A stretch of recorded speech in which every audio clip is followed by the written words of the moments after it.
You're probably over-pronouncing all of the first 27 most common words in American English. So today we're going to study the American pronunciation of the 100 most common words in English. In these 100 simple words, you're going to learn so much about the American accent, rhythm, and melody. I'm Rachel, and I've been teaching the American accent and English listening comprehension to non-native speakers for over 15 years. Check out rachelsenglish.com to learn more about improving your spoken English.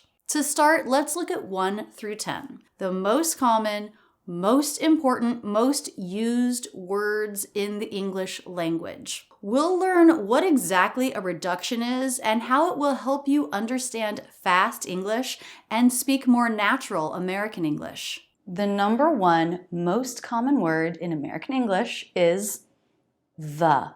In a sentence, it will become the. Very fast with a schwa. This is when the next word begins with a consonant. For example, the most, the most. It's usually pronounced with an E vowel, the. If the next word begins with a vowel or diphthong, for example, the other, the. The most important thing about the pronunciation of this word is that it should be said very quickly. The cat.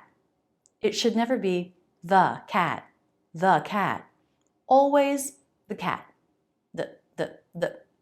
Very fast. The next word is be, and I assume this means the verb to be conjugated. I am, you are, he is, she is, it is, we are, they are.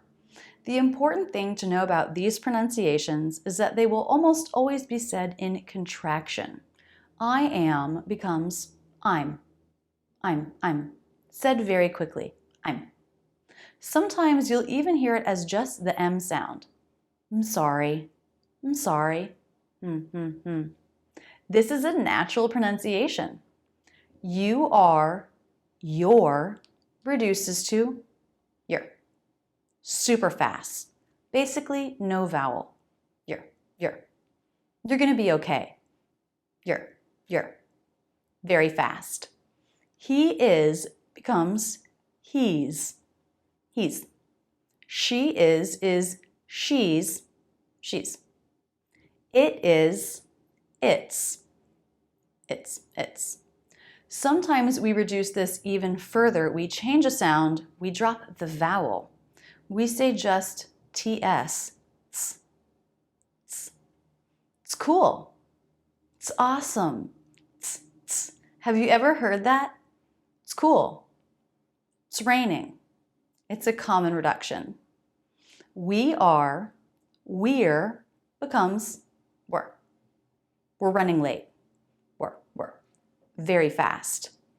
They are, their becomes they're. Very fast, the vowel changes, they're. They're okay. They're. Word number 3, to. Almost never pronounced this way. To. We use a reduction. The vowel changes to the schwa. T. Said very quickly. And sometimes the true T at the beginning changes to more of a D sound or a flap T.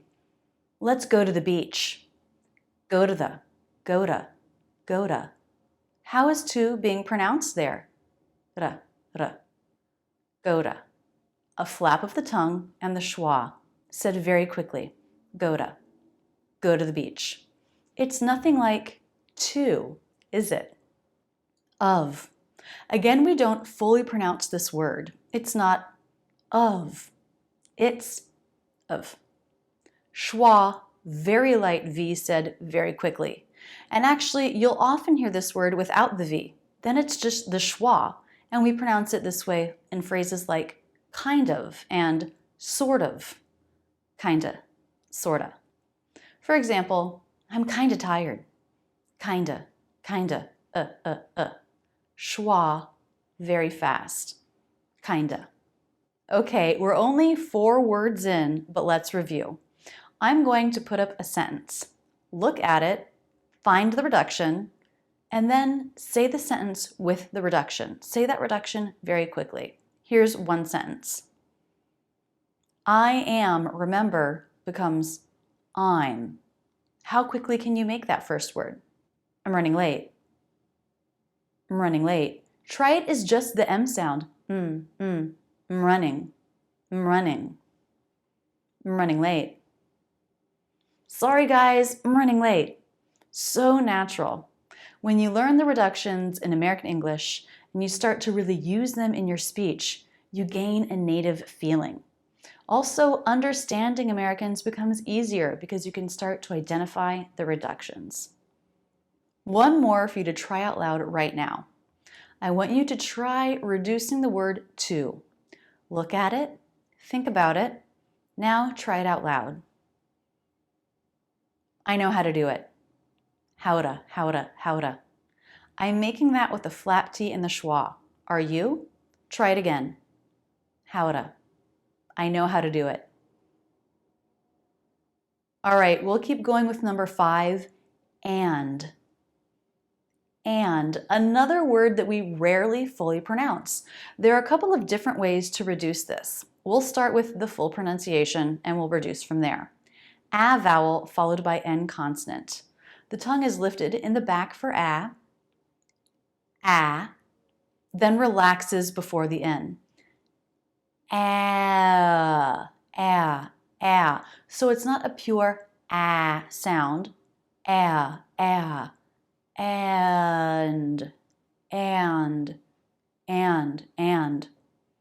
The first reduction is just dropping the D. An. And I think it'll be okay.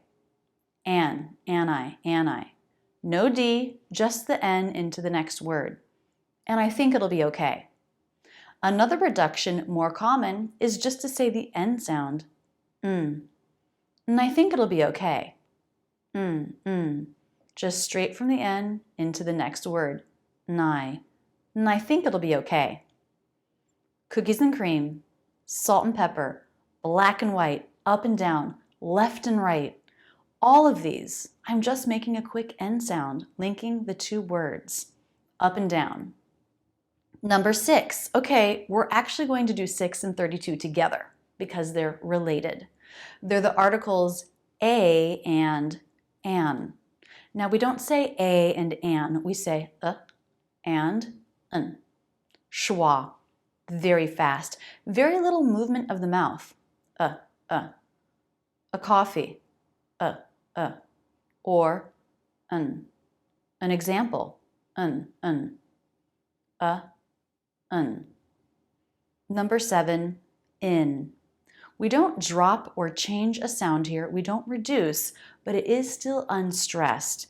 This means it should be really short, less clear. Instead of saying in, we would say in. He's in love, in. She's in a hurry, in. So be careful that it's not in. That sounds stressed. It's in. Number 8, that. You know what I realize? I already have a video for a lot of these reductions. I have a video on the pronunciation of that and how we really pronounce it in a sentence. So I'll give a brief description here, but I'll also link to that and other related reduction videos in the video description. That is a word that can be used lots of different ways in American English. And in some cases, in many cases, we reduce the vowel from a to the schwa. So that becomes the. Now the ending T. The pronunciation of that sound depends on the beginning of the next word. If the next word begins with a vowel or diphthong, it's a flap T. That I. That I. If the next word begins with a consonant, then it's a stop T. That she. That she. I know it's a little confusing. Check out my video on the word that for a longer explanation and more examples. But just note that we often don't pronounce this word that. We often reduce it so it has the schwa, the. Number 9. the verb have. Just like the verb be, this will often be used as a contraction in spoken English, which is already a reduction. We're already changing sounds for that. I have becomes I've. I've been wanting to see that. I've. You have becomes you've. He has becomes he's. He's. You've. He's been waiting. He's. Here's something interesting. The pronunciation of the has contraction. With he and she, it's pronounced as a Z. He's been, she's. But with it's been raining, then it's an S sound. It's, he's, Z, it's, S. We have becomes we've.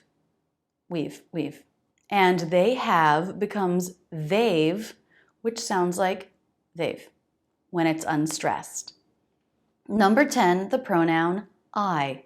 Usually said very quickly, it's not I, but I. I think so. I think. I. If you're speaking really quickly, you can maybe even get away with something more like rather than I. I think so. I think so. When it's said so quickly, you can't really tell if I'm doing the full diphthong I or not. Wow, there were a lot of reductions there. Maybe you already knew some of these reductions. If you did, please tell me which ones you already knew in the comments below. Let's look at the next set of 10. There will be more reductions, more opportunities to smooth out your spoken English. One thing that will make it easier for you to hear reductions in fast conversational English is listening, practice, and training. I have a free course where you can do this training. Transform the way you hear English and the way you speak English. Visit rachelsenglish.com/free to get this. Top 3 ways to master the American accent. I'll also put a link in the video description. We're starting today with number 11, the word it. This word doesn't reduce in a sentence. We don't drop or change a sound, but it is said very quickly, and the pronunciation of the T depends on the next word. If it begins with a consonant, this T is a stop T. It won't be. It won't. Very fast. It. If the next word begins with a vowel or diphthong, then this T is a flap T linking the two words together. It always. It always. It always. It always. Said very quickly. It always. Nothing too crazy here, just say the word quickly. Not it, but it. Number 12, one of my all-time favorite reductions, for. We almost never say it this way. We say for. Isn't that funny? I had a student once who lived in America and was married to an American. She told her husband how she was learning about this reduction, and his response was, "That's ridiculous. We don't do that. We don't pronounce that for." Then later, he did it as he was speaking naturally, and she pointed it out. Most Americans aren't even aware of these crazy reductions that we do. So to make this reduction, drop the vowel for. Say the word very quickly, low in pitch, for. This is for work, for. I made a longer video with more examples on the reduction of the word for. Check it out if you want more detail here. I got it for my birthday, for. What's for dinner? For. In conversation, for. Not for. Number 13, not. Now, this word in conversation will very often be contracted and apostrophe T. Didn't, doesn't, can't, shouldn't, won't, and so on. Notice I'm not releasing the T there. Didn't, but didn't. It's an abrupt stop of air in the N to signify the T. Didn't, shouldn't, shouldn't. couldn't, couldn't. If we don't use a contraction, then we're often stressing it. I do not want to see her right now. In these cases, we'll probably do a stop T. Not. I do not want to see her right now. Not. Stop the air and then keep going. I do not wanna. Not. Number 14, on. This word doesn't reduce. We don't change any sounds like we did with for, but it is unstressed. You don't want to say on in a sentence, but rather on, on. Put it on the table, on. When it's unstressed, that gives good contrast to the longer, clearer stressed words put and table. And this contrast is very important in American English. It's better than each word being long and clear. What would it sound like if it, on, the were also stressed? Put it on the table. Put it on the table. Put it on the table. No, that's not how we speak. Put it on the table. Put it on the table. That's how we speak. Not on, but on. Try that with me now. Low in volume, low in pitch, not very clear. On. Put it on the table. Number 15, the 15th most common word in English, with. There are two ways you can pronounce this word. With a voiced TH, with, or an unvoiced TH, with. I don't think I use the voiced TH. I think it sounds a little old-fashioned. I would stick with the unvoiced TH, with. Just like on, this word doesn't reduce. None of the sounds change, but it is unstressed. It will usually be pronounced like this, with, rather than with. It's with the other one, with the, low in pitch. Notice I'm just making one TH here to connect these two unstressed words, with the. It's the unvoiced TH, with the other one. It's with the other one. Number 16, he. Oh yes, this one reduces. Can I just say we're already at 16 and we still haven't seen one word that is stressed, that is a content word. Wow, when are we going to see it and what is it going to be? I can't wait to find out. But back to 16, he. Fully pronounced, he. It's the H consonant and the E as in she vowel, but very often we drop the H and we have just the E sound. What does he want? What is he? E. We drop the H and connect it to the word before. Does he? What does he want? What would that sentence sound like if every word was stressed? What does he want? What does he want? What does he want? No, that's not natural English. What does he want? I have a video on dropping the H reductions. Click here or in the description below to see that video and to get more examples. 17, as. Yep, this word reduces. It's not pronounced as in a sentence. That's stressed. This word is usually not stressed. The vowel changes to the schwa and it becomes is. As is. He's as tall as me. Is tall as. Is tall as. Not as, is. He's as tall as me. I have a video that goes over this reduction too. Click here or in the description below to see that and more examples. 18, you. Another word that reduces. This word can be reduced to ya. What are you doing? What are ya? Ya. You never have to do reductions, and you could definitely say, what are you doing? You.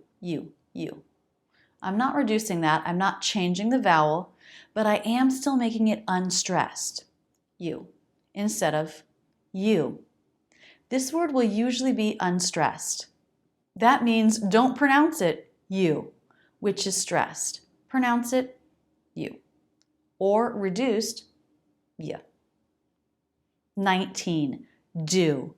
Our first content word. Content words are nouns, verbs, adjectives, and adverbs. They're usually stressed in a sentence. Our first stressed word. Sort of. Actually, this word can reduce. It depends on how it's being used in a sentence. In a question where there's another verb, we often reduce it. For example, what do you think? What do you think? Think is another verb. Did you notice how I pronounced do? What'da, whata, whata, whata. D plus schwa. Reducing do like this is nice, natural English. I do have a video. There, I'm stressing it. I do have a video because it's a statement, not a question. I do have a video on the do reduction. Click here or in the description below to see that video. 20. The word at. Preposition, function word, and yes, it reduces. In conversation, we often pronounce this word with a schwa instead of at with the a as in bat vowel. The T is a flap T if the next word begins with a vowel or diphthong, and a stop T if the next word begins with a consonant. If you're not sure what a stop T or a flap T is, I do have a video on that. Click here or in the comments below. Sample sentence, she's at school. It. At becomes it. She's at school. Now let's look at the next set. Again, almost all unstressed words, including, yep, more reductions. We start this video with this. This is number 21 in the most common words in English. It's not usually going to be pronounced this. It's usually going to be pronounced a lot more quickly than that. Unstressed. This. This. This is what I'm talking about. This. This. Sometimes it's more stressed. Not that one, this one. It depends on how it's being used, but much of the time, this word will be unstressed, said very quickly. This. 22, but. This word is usually going to be unstressed. In those cases, I would probably write it phonetically with a schwa. I wanted to stop in, but I was already running late. But I. The T here links into the next word with a flap T. If the next word begins with a vowel or diphthong. If the next word begins with a consonant, then it's a stop T. We wanted to stop by, but we were already running late. But we. There it's a stop T. Said very quickly. Unless someone is exaggerating on purpose, but you won't hear this word with a true T. Number 23, his. Oh, this one is fun. This one does have a reduction. It's really common to drop the H in this word. What's his name? What's his? His becomes is. Said very quickly, reduced. This is much more natural than making it sound stressed, fully pronounced. What's his name? What's his name? That doesn't sound right. What's his name? Sounds much better. I have a video on dropping the H reductions, so click here or in the description to see more examples. Number 24, by. This word doesn't reduce. None of the sounds change or are dropped, but it's usually unstressed and said very quickly. We'll be right by the door. By the. Unstressed, not too clear. But we need this contrast of stressed and unstressed to sound natural when speaking English. Number 25, from. This is often said very quickly, and I would write the vowel phonetically as the schwa, from. When the schwa is followed by the M, it gets absorbed by the schwa. So what I'm saying is, you can say the word so quickly that you're not even trying to make a vowel. From. I'll be back from work at 3. From work. Very fast. If I said this sentence with each word being clear, no reductions, what would it sound like? I'll be back from work at 3. I'll be back from work at 3. Pretty robotic, not natural. Even though reductions might seem wrong, they might seem lazy, they're right because they're part of a bigger picture. Rhythmic contrast in English. Number 26, they. Let's just start out with the sample sentence. They already left. They already left. Unstressed, said very quickly. They. Sounds don't really change, it doesn't reduce, but it's unstressed. They. Man, we're on number 26 of the most common words in English, and so far every single one either reduces or is often unstressed. When will we get to our first real content word? We'll see. Number 27, we. It's just like the pronoun they, not usually stressed in a sentence. We. We already left. We. Said quickly. We already left. Not a reduction. We don't change or drop a sound, but unstressed. We already left. Number 28, say. Oh my gosh, this is a content word. This is a verb and it is usually stressed in a sentence. It took us 28 words to get here. If this doesn't show you the importance of using reductions and speaking with rhythmic contrast, making some words unstressed and less clear, I don't know what will. The first 27 of the most common words in English are that way. Say. Let's put it in a sentence. What did he say? He said he's running late. Say. Said. Stressed, longer, clearer, up-down shape of intonation. Say.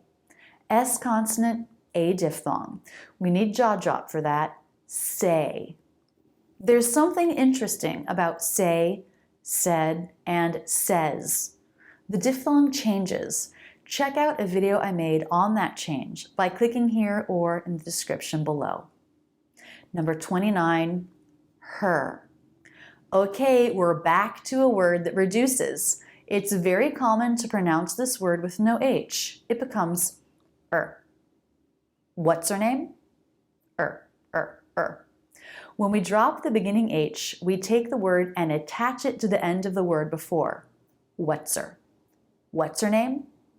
There are several words where we drop the H. I have a video on that. Click here or in the description below to see more examples. Number 30, she. Unstressed. You could probably even reduce it by dropping the vowel and just making a quick SH sound. Let me try that in a sentence. We don't think she knows. We don't think she knows. I'd say that works. So you can put a quick E, I don't think she knows. Or you can drop the vowel, I don't think she knows. And it sounds pretty much the same. She knows, she knows. The next set of 10, more reductions, more smooth linking. We start this video with number 31, and yes, it's a great reduction. The word or. You might have learned that the pronunciation of this word is or, like it would rhyme with more or the number 4.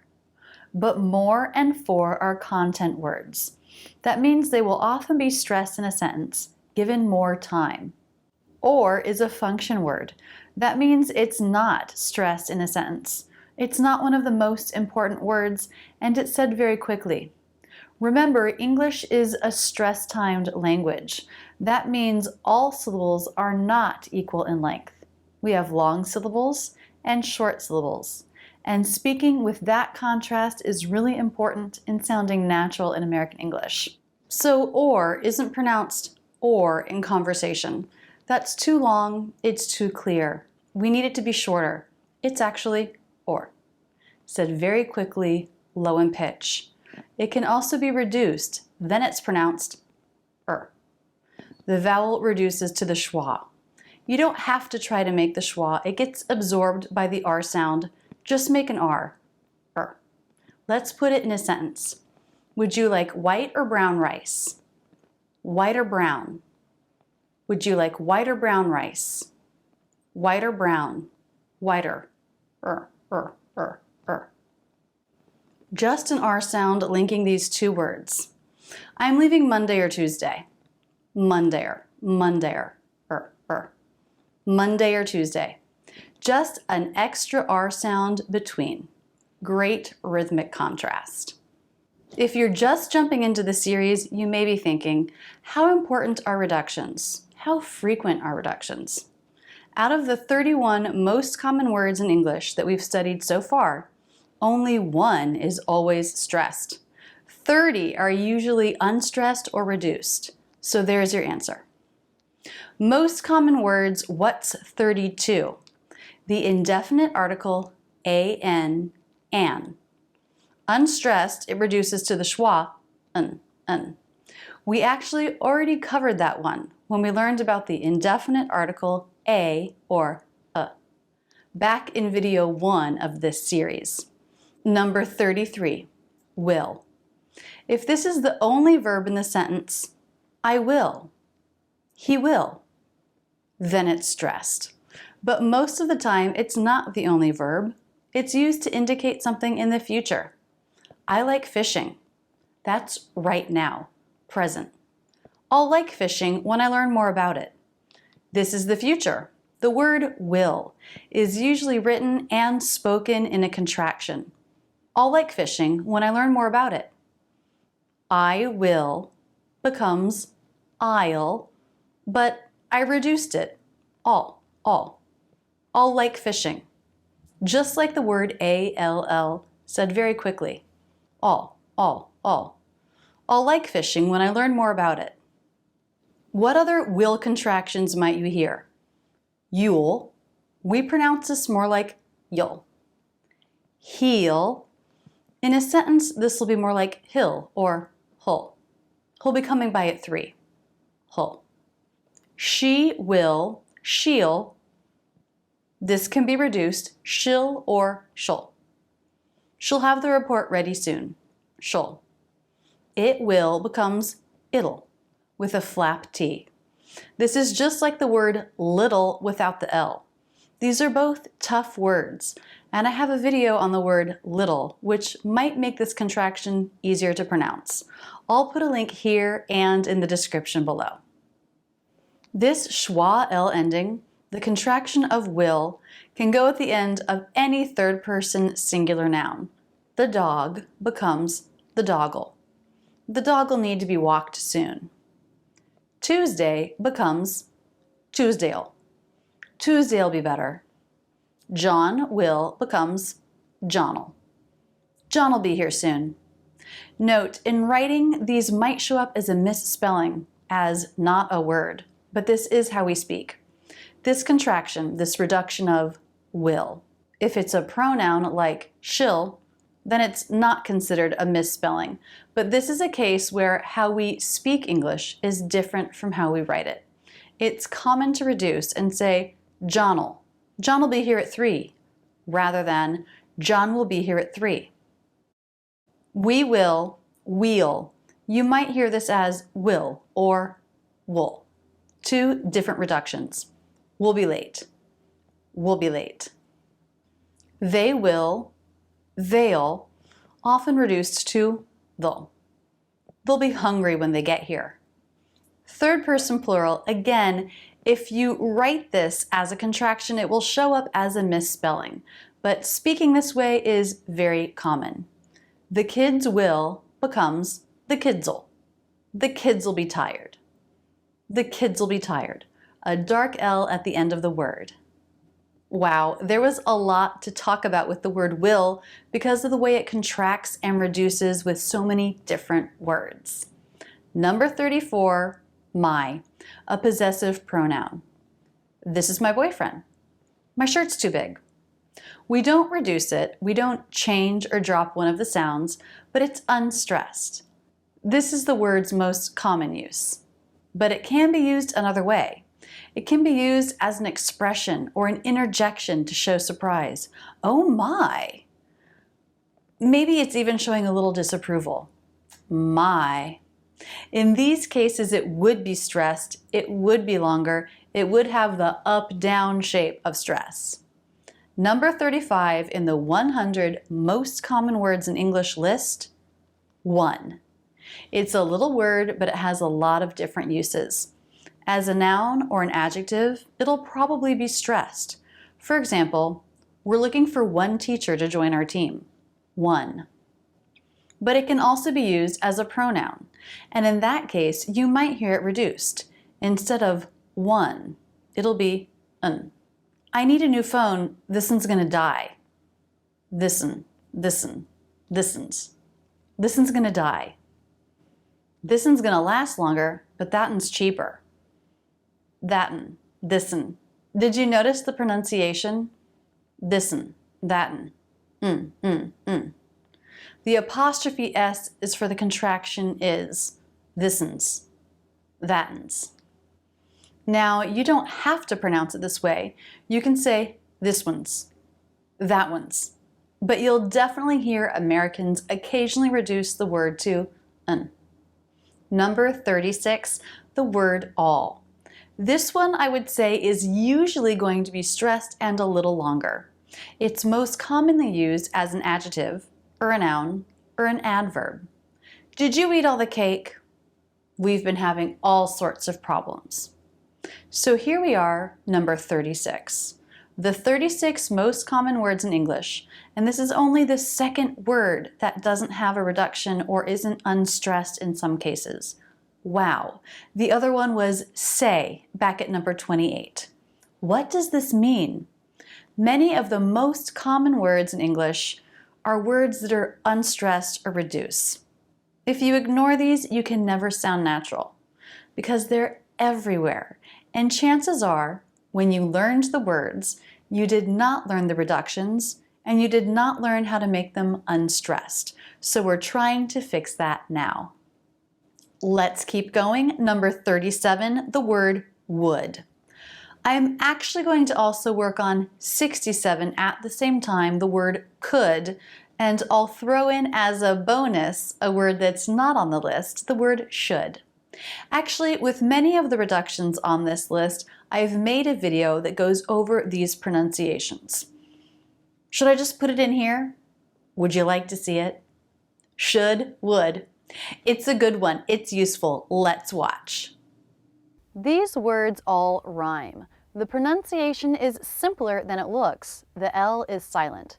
So they all have their beginning consonant, the as in book vowel, and the D sound. Should, would, could. They rhyme with good, hood, and would. Yes, would and would are pronounced the same. They're homophones. So this is the pronunciation of these words in full. But as you know, Americans like to reduce less important words in a sentence to make the important words stand out more. And these are 3 words that can be reduced. As with many reductions, we change the vowel to the schwa and speed up the word. Should, would, could. You'll hear Americans go even further though and drop the D.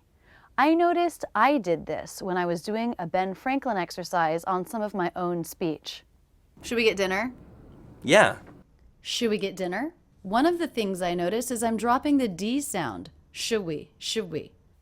Sh. Just the SH sound and the schwa. The lips are flared and the teeth are together. Shh. The tongue tip is pointing up to the roof of the mouth, but it's not touching it. Sh. Then for the schwa, everything relaxes and you go into the next sound. Sh. Should we? Should we call her? Should we? I should go. Should go. I should go. Now, if the next sound is a vowel or a diphthong, I wouldn't drop the D. It would be too unclear to go from the schwa into another vowel. So for should I? For example, I make a really quick flap of the tongue for the D. Should I? Should I say that? Should I try it? Should I call him? If dropping the D feels like too extreme of a reduction for you, you certainly don't have to do it. Just keep should unstressed really quick. Should, should, should. Now let's look at could. The K sound is made when the back part of the tongue comes up and touches the soft palate in the back.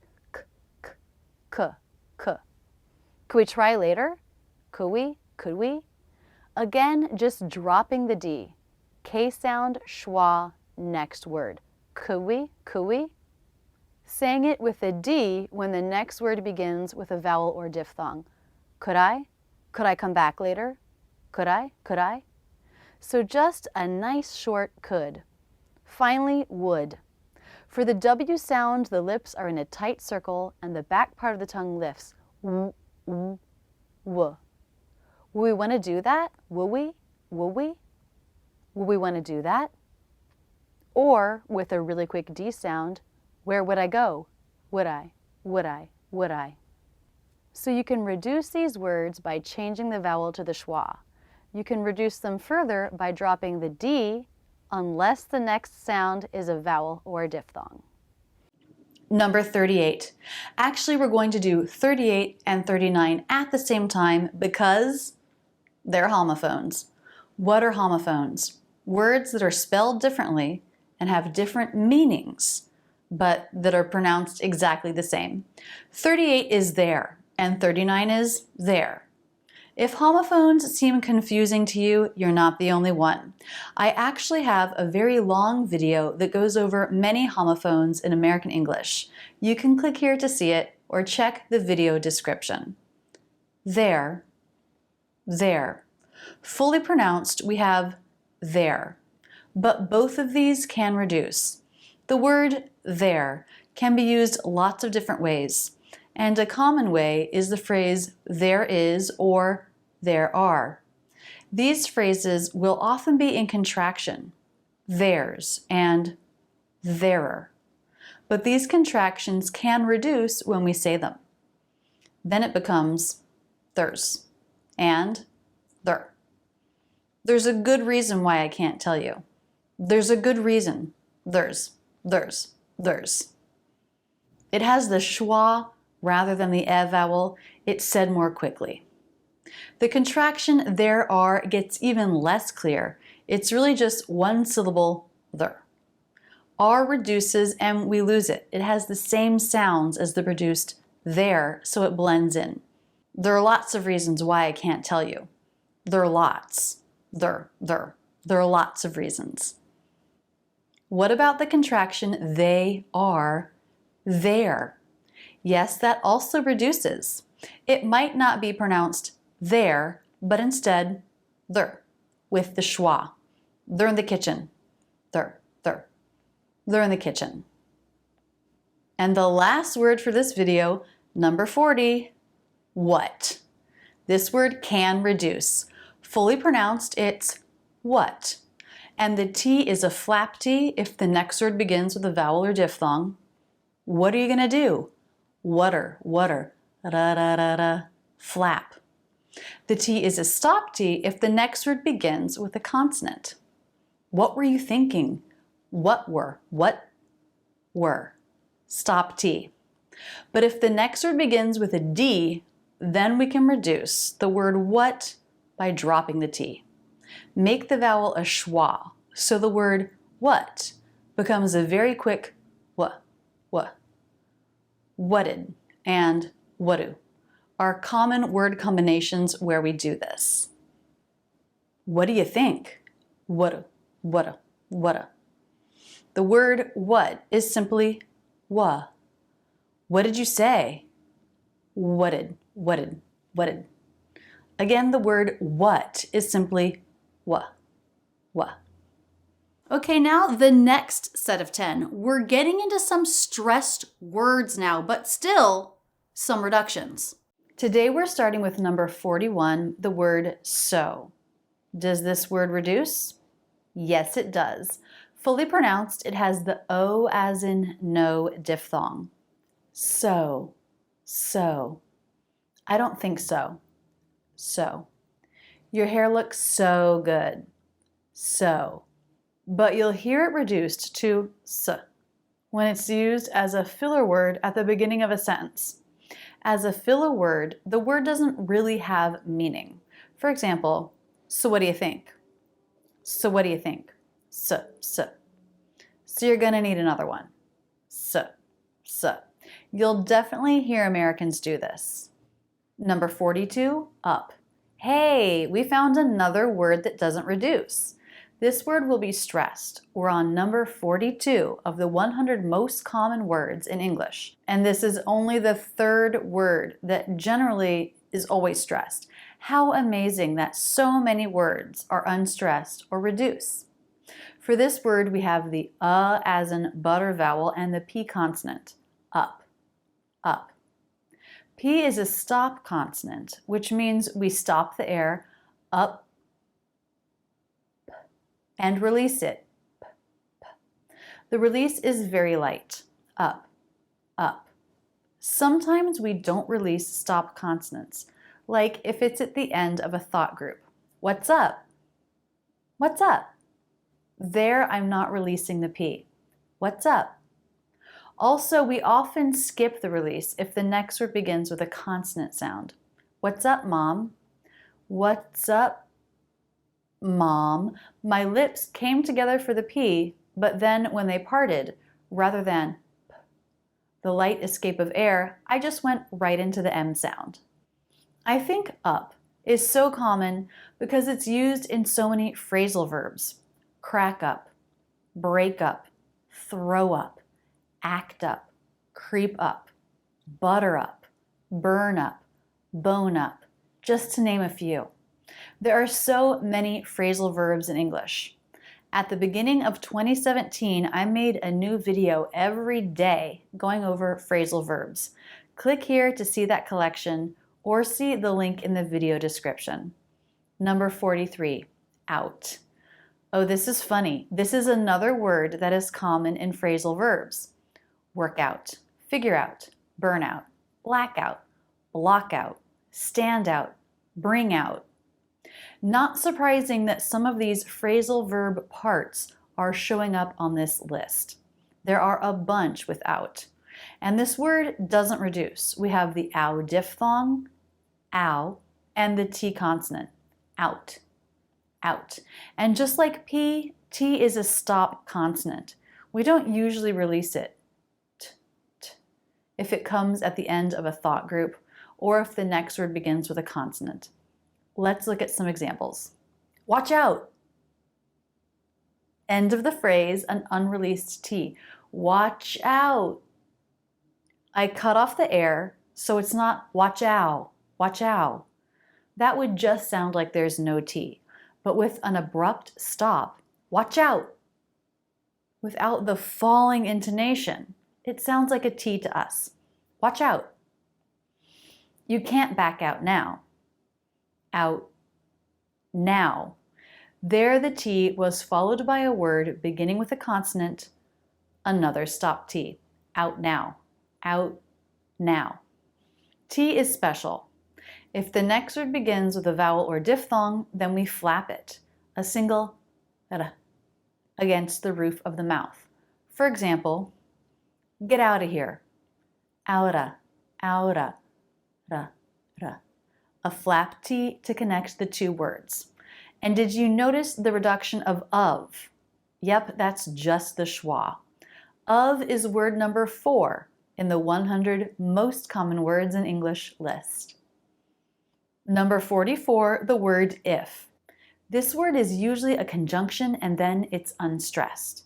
It's said very quickly. Call me if you get lost. Call me if you get lost. Call me if you get lost. Here it's part of a string of unstressed words, low in pitch, flat, said quickly. If. Me if you. Call me if you get lost.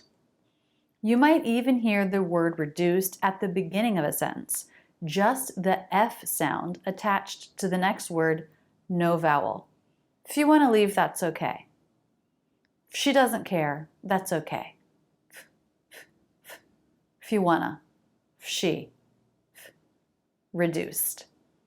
Number 45, the word about. This word can be a preposition, an adverb, or an adjective. It doesn't reduce, none of the sounds change. Sometimes it's stressed in a sentence. For example, I was out and about and I thought I'd stop by. About. It's longer and it has more volume, a higher pitch. Out and about. But it can also be unstressed. It's all about the timing. It's all about the timing. About the. It's lower in pitch and volume and a little less clear than when it was stressed. About. It's all about the timing. All about the. So it can be unstressed, but nothing changes, it doesn't reduce. Since it's a two-syllable word, it still has one syllable that's stressed, that's a little clearer even when the word is being used in an unstressed way. Okay, now I did make a mistake here when I was originally filming it. There is a reduction for about, and it's bout. Can you hear me? How about now? How about? Bout. You will hear native speakers do that, dropping the schwa, bout. Number 46, the word who. We already talked about one question word, and that is the word what. That word can reduce. We do drop the T if the next word begins with a D. But generally, question words don't reduce. Generally, they're stressed. Who is that? Who does she think she is? When who begins a question, it doesn't reduce. It's the H sound and the oo as in boo vowel. Who. But sometimes we use the word who in the middle of a sentence. Then it can reduce. For example, anyone who wants to come can come. Anyone who wants. Anyone who wants. Did you notice how I reduced that? I dropped the consonant. It was just the oo vowel. Oo. Anyone new. Anyone who wants. This is a reduction you might hear Americans do. Number 47, the word get. A verb. This word is a content word and is generally stressed in a sentence. So this is the 5th word we found in our list of the 100 most common words in English that I feel confident I can say is always stressed. Just 5 out of 47. Wow. Unstressed and reduced words are so common. Let's talk about the pronunciation. G consonant, e as in bed vowel, and the T. We already talked about an ending T in out. The same rules apply here because the T comes at the end of the word just after a vowel or diphthong. If the word ends a thought group or is followed by a consonant, it will be a stop T. Example, I'll get the biggest one. Get the. Abrupt stop. I'll get the biggest one. If the next word begins with a vowel or diphthong, then you'll flap the T. I don't get it. Get it. Ra. I don't get it. Do you hear the flap? Get it. I don't get it. Number 48, the word which. This word can be stressed or unstressed, depending on how it's being used in a sentence. But nothing changes, it doesn't reduce. So stressed, it's which. Which do you want? Which. Up, down, shape of stress. Which. But unstressed, it's lower in pitch and flat. Which. The movie, which I saw last night, was terrible. The movie, which. Unstressed there, flat. Which. Let's talk about the pronunciation. It begins with WH. This can be pronounced 2 ways. First, a pure W sound. This is how I've been pronouncing it. Which. The other way is to pronounce it, I think it's more old-fashioned, with a sound before. A little escape of air first. Which. Do you hear that? Which. This is actually how my mom pronounces WH words, and I made a video with her about these two possible pronunciations. Click here or in the description below to see that video. W, I as in sit vowel, and CH, which. Which, stressed, and which, unstressed. Quick question. Did studying this word make you think of any other words? Which and which are homophones when you use the clean W sound for which. That means they're two totally different words, different spellings, different meanings, but they have the same pronunciation. Number 49, go, a verb. Let's conjugate it. I go, you go, she goes. Just add a light Z sound at the end. Goes, goes, goes. He goes, we go, they go. Yes, in this form, I would say the word is always stressed. The G consonant and the O diphthong. Go. Jaw drop, then lip rounding for the diphthong. O. Go. Go. Goes. But you know what? There's another conjugation for this word, the ing form. Going. I'm going to go to the store. I'm going to go to the mall. There I'm using the ing form and the infinitive, going to go. Now, if you've seen any of my real-life English videos or any of my speech analysis videos, then you know the phrase going to is very common. And you know we do reduce that. What do we reduce it to? Do you know? Going to. Let me say that in a sentence again. I'm gonna go to the mall. I'm gonna go. There, did you hear it? Gonna. I'm gonna go to the mall. Right, it's gonna. One of the most common reductions in all of English. Now, occasionally I get a comment from someone saying, gonna is not proper English. Not true. I would never tell anyone to write it, okay? Don't write it. But it's perfectly natural and normal in spoken English. It's proper, it's a beautiful reduction. I made a video several years ago where I took a couple of presidential speeches and I found examples of gonna. So even world leaders giving important speeches to large groups of people use this reduction. If you're interested in seeing that video, click here or in the description below. What's the pronunciation of gonna? First syllable is stressed. We have the G consonant, the as in butter vowel, N, gun, gun, gun, and then the schwa in the unstressed syllable, gonna. Gonna. If you have not already noticed this reduction, now that you've learned it, you're gonna hear it all the time. It's everywhere. Gonna. You're gonna hear it. Number 50. Wow, we're halfway down the list. What is number 50? Me. A pronoun, which is a function word, which means it will generally be unstressed in a sentence. It doesn't reduce. We don't change any of the sounds, but it's flat in pitch, said quickly, compared to the other stressed words in a sentence. He gave me his number. Gave and number are stressed. The rest of the words, unstressed. He gave me his number. Miz. Both flat in pitch, unstressed, said very quickly.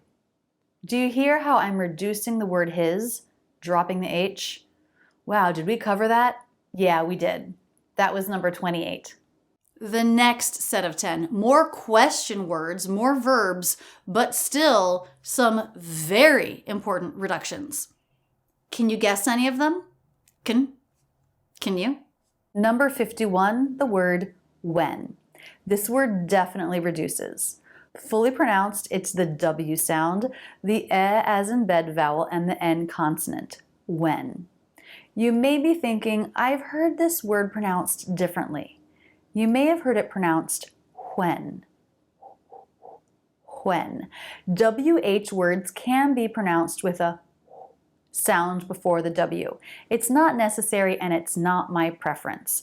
I think Just keep it simple. Just use a clean W sound. When. But in a sentence, this word can be unstressed and said more quickly. Then you could write the vowel with the schwa or the I as in sit vowel in IPA.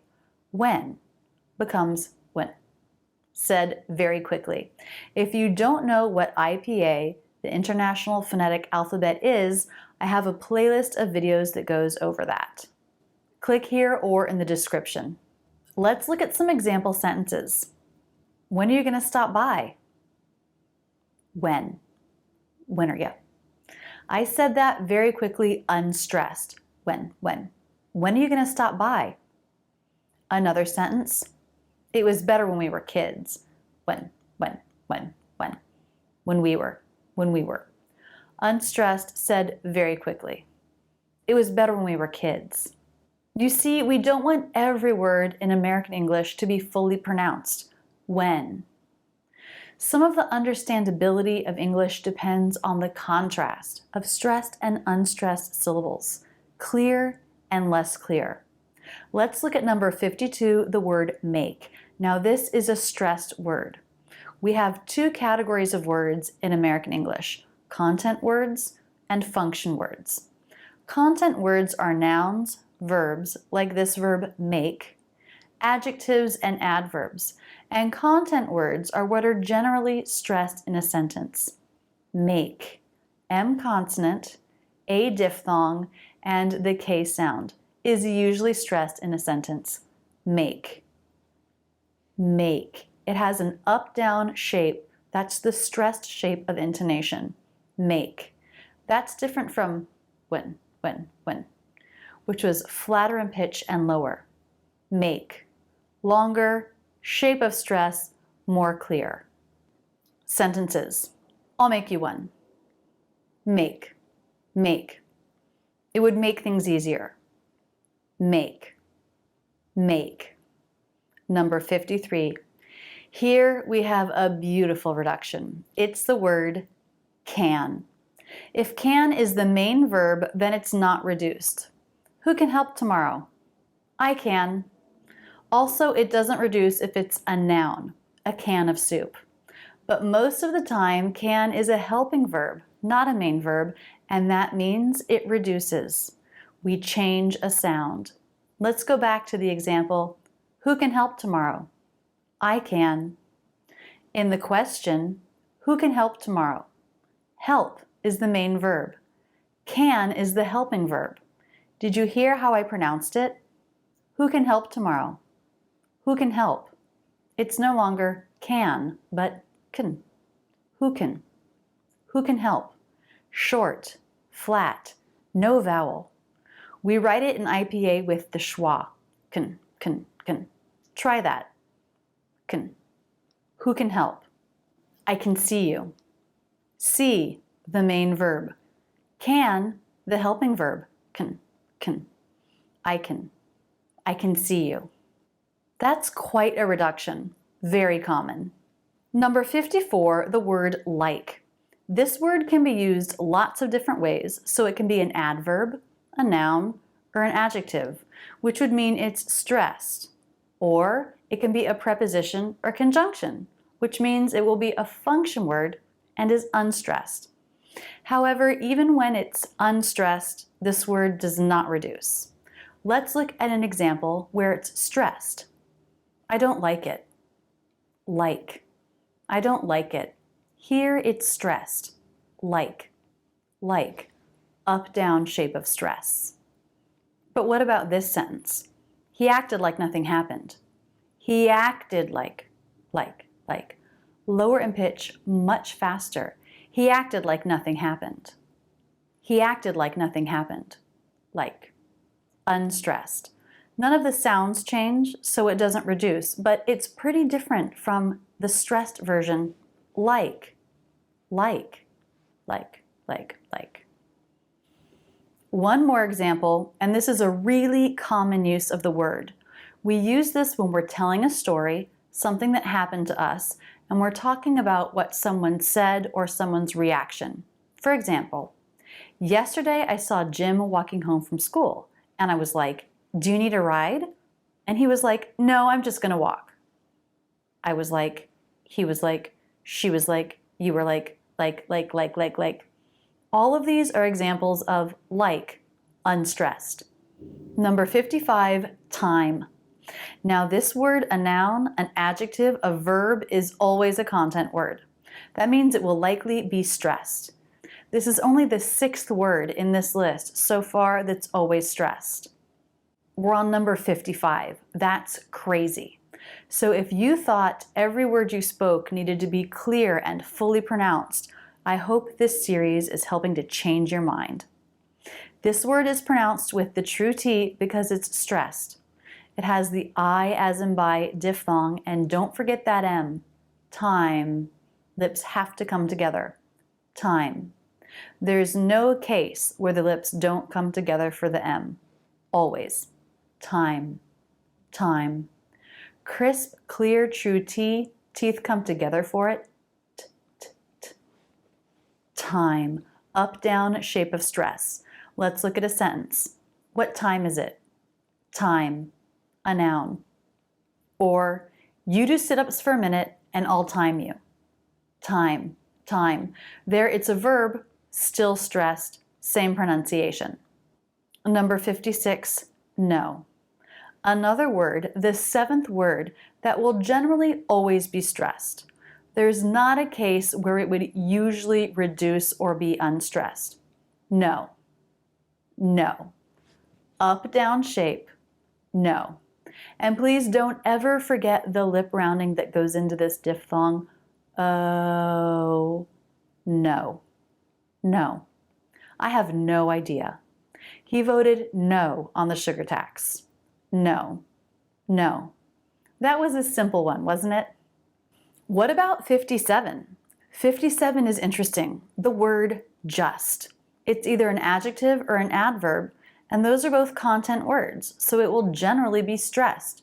And for the most part, we don't reduce stressed words. They're important. We only reduce and say quickly the words that are a little less important, the function words. But this word is interesting because it has a T. And T has its own set of funny rules. If you've seen many of my videos, you know them. I talk about the T pronunciations a lot.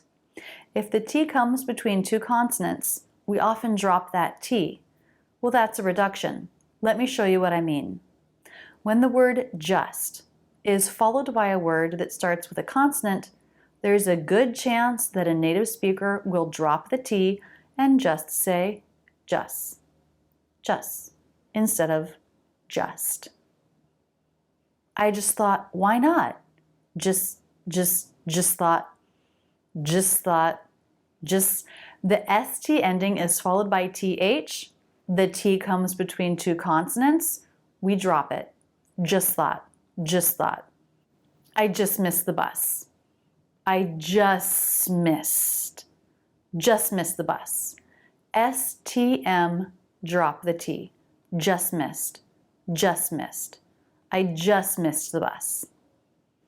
Now, if just is followed by a word that begins with a vowel or diphthong, don't drop the T. Just make it a light, true T. For example, it's just Alex. Just Alex. Just Alex. It's just Alex. Number 58, another word that reduces. This one is a function word, him.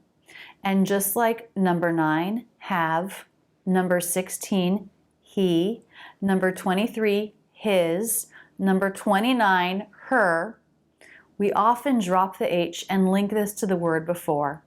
For example, I gave him another one. Gave him. A very common reduction. We do this with these function words that begin with an H. Simply schwa em. Gave him. Another example, we want him to succeed. Want him. Wait, what's happening to the T in want? I'm dropping the H so it doesn't come between two consonants. Well, we'll find out soon because that's number 93 on the list of the 100 most common words in English. Number 59, no. You're thinking, wait, we already did that. That was number 56. Yes, but different word. No and no are homophones. That's right, that means they sound exactly the same, even though they're two different words and they're spelled differently. No. No. A verb, usually stressed in a sentence. N consonant, O diphthong, no. However, with really common phrases, we often make some reductions, like how going to becomes gonna. And with the really common phrase, I don't know, we make a reduction. I don't know. I don't know. I don't know. And this can sound like the last sound is not O. I don't know. I don't know. I don't know. I don't know. Oh. It's more like a quick there. Certainly not no, oh, with a full and stressed O diphthong. I don't know. Number 60, the last word for this video, the word take. Usually a verb, sometimes a noun. It's a content word, and generally it's going to be stressed in a sentence. Just like time, it's a one-syllable stressed word that begins with a true T. T. A, then the A diphthong and the K sound. Take. Sentences. Can you take me there? Take, take, take. Or, I need to take it back. Take, take, take. Longer, up-down shape, more time, a stressed syllable. In this set, we've got some words that are tricky to pronounce, like year and people. Number 61 is the word people. This is the first time we're starting one of these videos with a word that is not an example of a word that will be unstressed. This word is a noun, a content word, and generally it will be stressed. Now this is a tricky word, and I don't have too many videos where I go over the specific pronunciation of a single word, but I do happen to have one where I talk about this word. So I'll put in a clip here that will go through the pronunciation step by step. It's a two-syllable word with stress on the first syllable. Data. People. It begins with the P consonant sound. Lips are together for that. Then we open into the E as in she vowel. P, P. So the tongue tip is down here, but the front part of the tongue is stretching up towards the roof of the mouth. P, P. Now we have the P, schwa, L sound. This is unstressed, so it's going to be low in pitch and very fast. Pull, pull, pull. People. So the lips will come together again for the P. People, pull. Then we go into the schwa, dark L sound. Don't worry about making a separate schwa sound, just go straight into the dark sound of the dark L. So to make that sound, your tongue will pull back, so the back part of the tongue here is shifting towards the throat a bit. People, oh. And that's how we get that dark sound. Now it should be very short because it's unstressed. People, people. The second half of the dark L involves bringing the tongue tip to the roof of the mouth. People, but you can actually leave that out. A lot of people will just make people, the dark sound to signify the dark L, and not necessarily bring the tongue tip up. People, people. Let's do a couple of example sentences with people. I'm a people person. People, people. Up-down shape of stress, longer, more clear than the unstressed words, I'm a people person. What does people person mean? It means that I'm very social. I like interacting with a lot of people. I'm very outgoing. I'm an extrovert. I have room for 3 more people in my car. People, people, stressed. Number 62. Is it as clear as the word people? No. It's the word into. Into is a preposition, and prepositions are function words, which means they'll generally be unstressed in a sentence. Let me show you what I mean. I ran into my teacher at the movies. I ran into my teacher at the movies. Ran, teach, move. These are the most stressed syllables. All the others, including the word into, unstressed, less clear, low in pitch, flatter, given less time, into. If it was clear and fully pronounced, it would have that up-down shape of stress, into, and a true T. The final vowel would be the oo as in boo vowel, into. But that's not how I pronounced it. I ran into my teacher, into. A couple of things are different. First of all, it's not stressed, so it's flat in pitch, low in pitch. Second, two sounds have changed. The T sounds more like a D, and the final vowel is the schwa, into. So instead of into, it's into. This T is not following the rules for the T pronunciations. The rules are, after an N, we can drop a T completely, but if not, it's a true T. But many Americans will say into, with more of a D or flap T sound connected to the N. If you only learned the stressed pronunciation of this and every word in American English, your English wouldn't sound too natural because we use so many reductions so frequently. Number 63, the word year. A noun, a content word. This is a word that will generally be stressed in a sentence. No reduction here. Year. Year. Up-down shape of stress, longer, clearer than the unstressed words in the sentence will be. A lot of people have problems with the pronunciation of this word because of the Y sound. Year. How is it different from ear? I actually have a video on that. Let me put in a little clip here. Year and ear are exactly the same except for the Y sound. The main vowel is the I as in sit vowel, but I do feel like we squeeze it a little bit so it sounds a little more like E. I, air, E, ear, ear. Let's take a look. First, the word ear.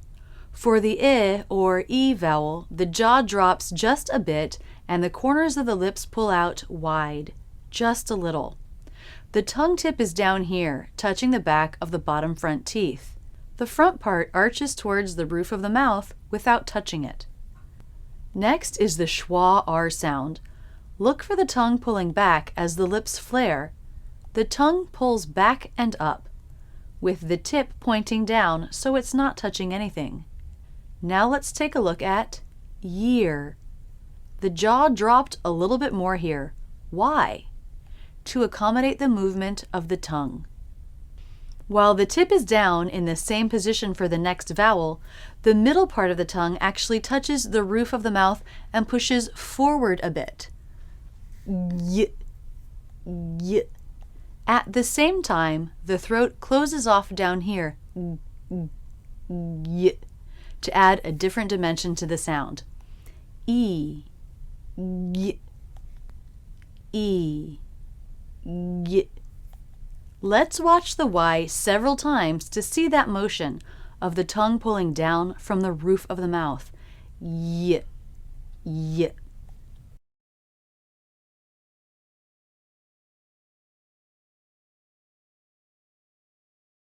Now the lips flare and the tongue pulls back for the R. Now let's compare the beginning position of these two words. Ear is on the left and year is on the right. Notice that the jaw has dropped more for the forward motion of the tongue on the roof of the mouth for year. Also, the corners of the lips are more relaxed than for the initial vowel in ear, where they pull slightly out. You can see this from the front as well. The jaw has dropped more for the tongue movement.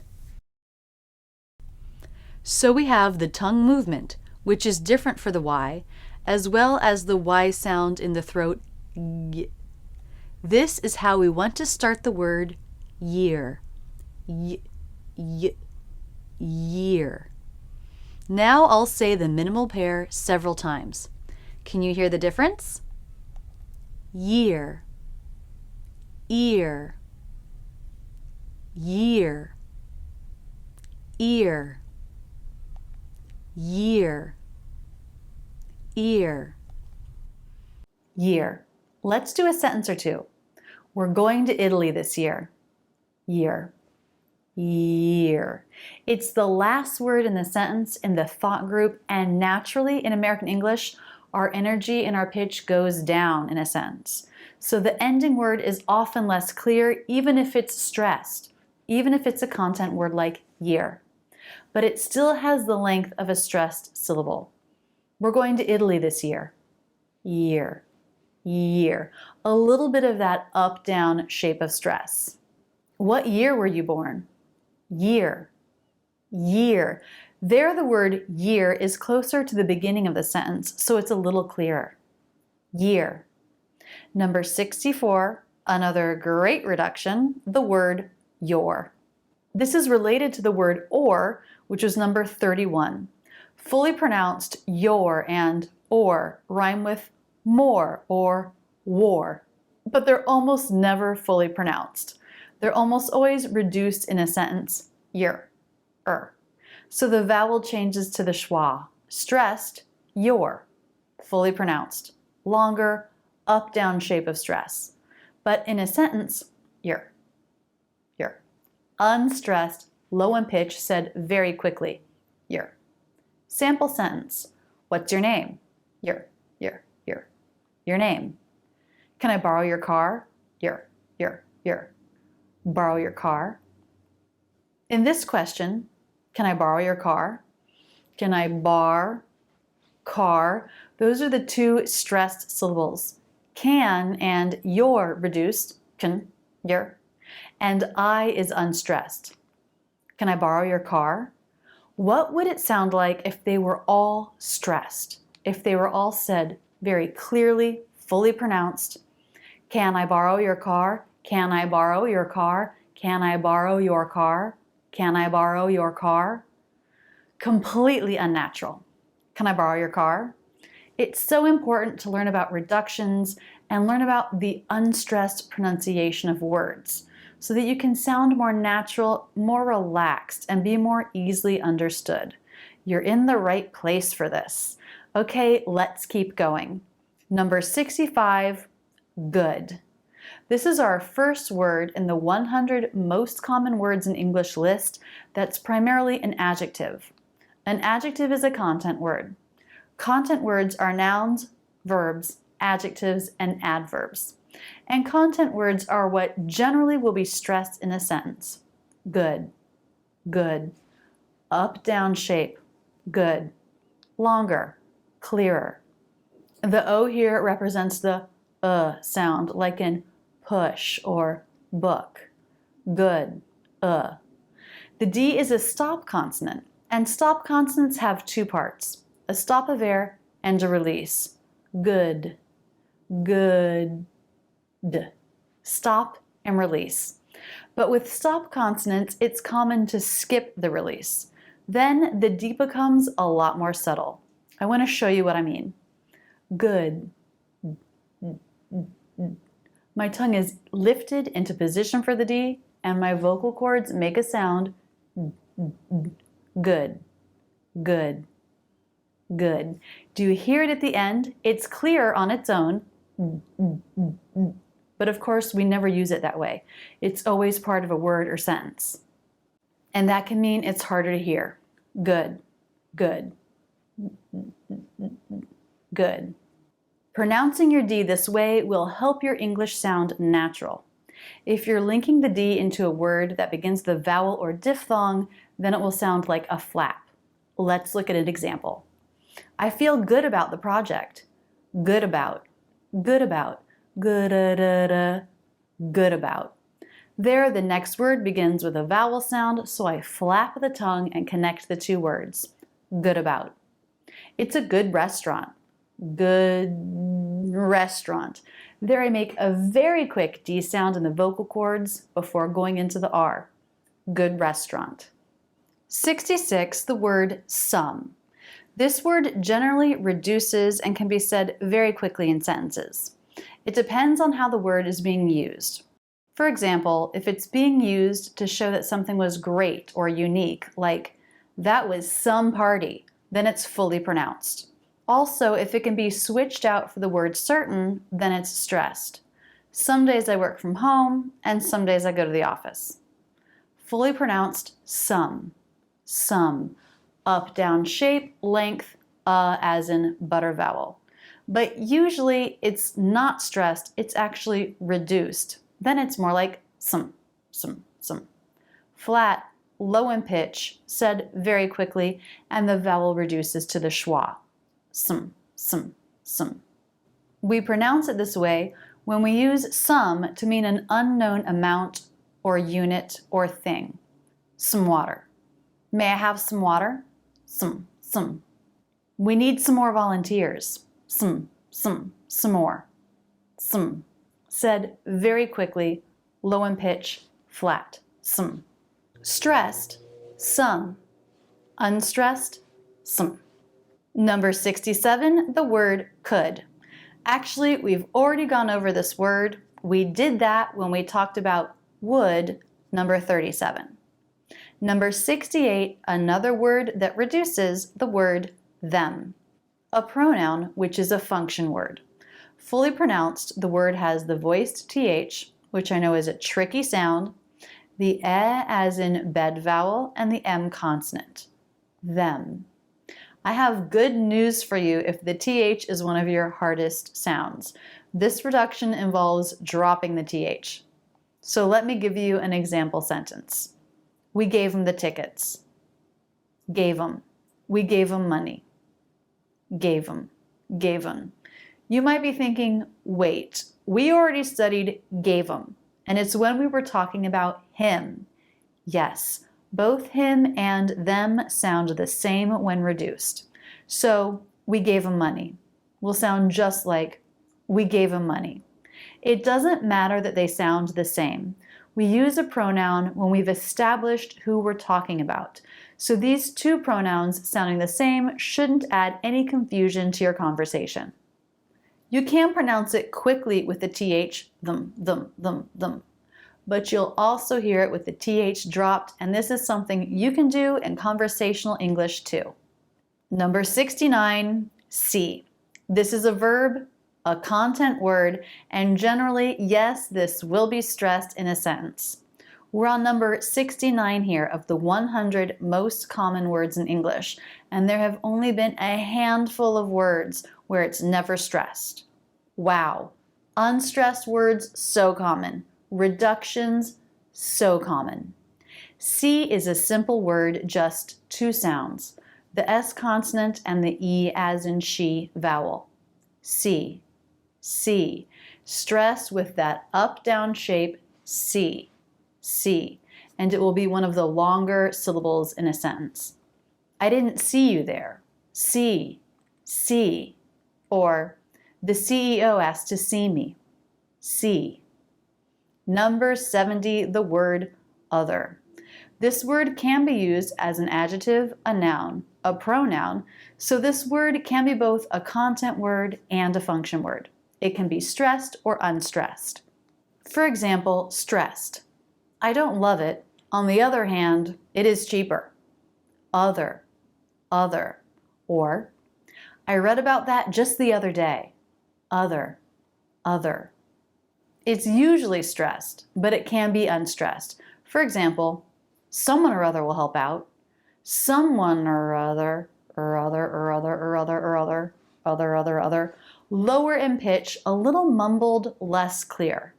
However, I don't change any of the sounds, so it's just unstressed, not reduced. In the stressed syllable, we have the as in butter vowel and voiced th, of. Just the very tip of the tongue comes through the teeth for that th, the other.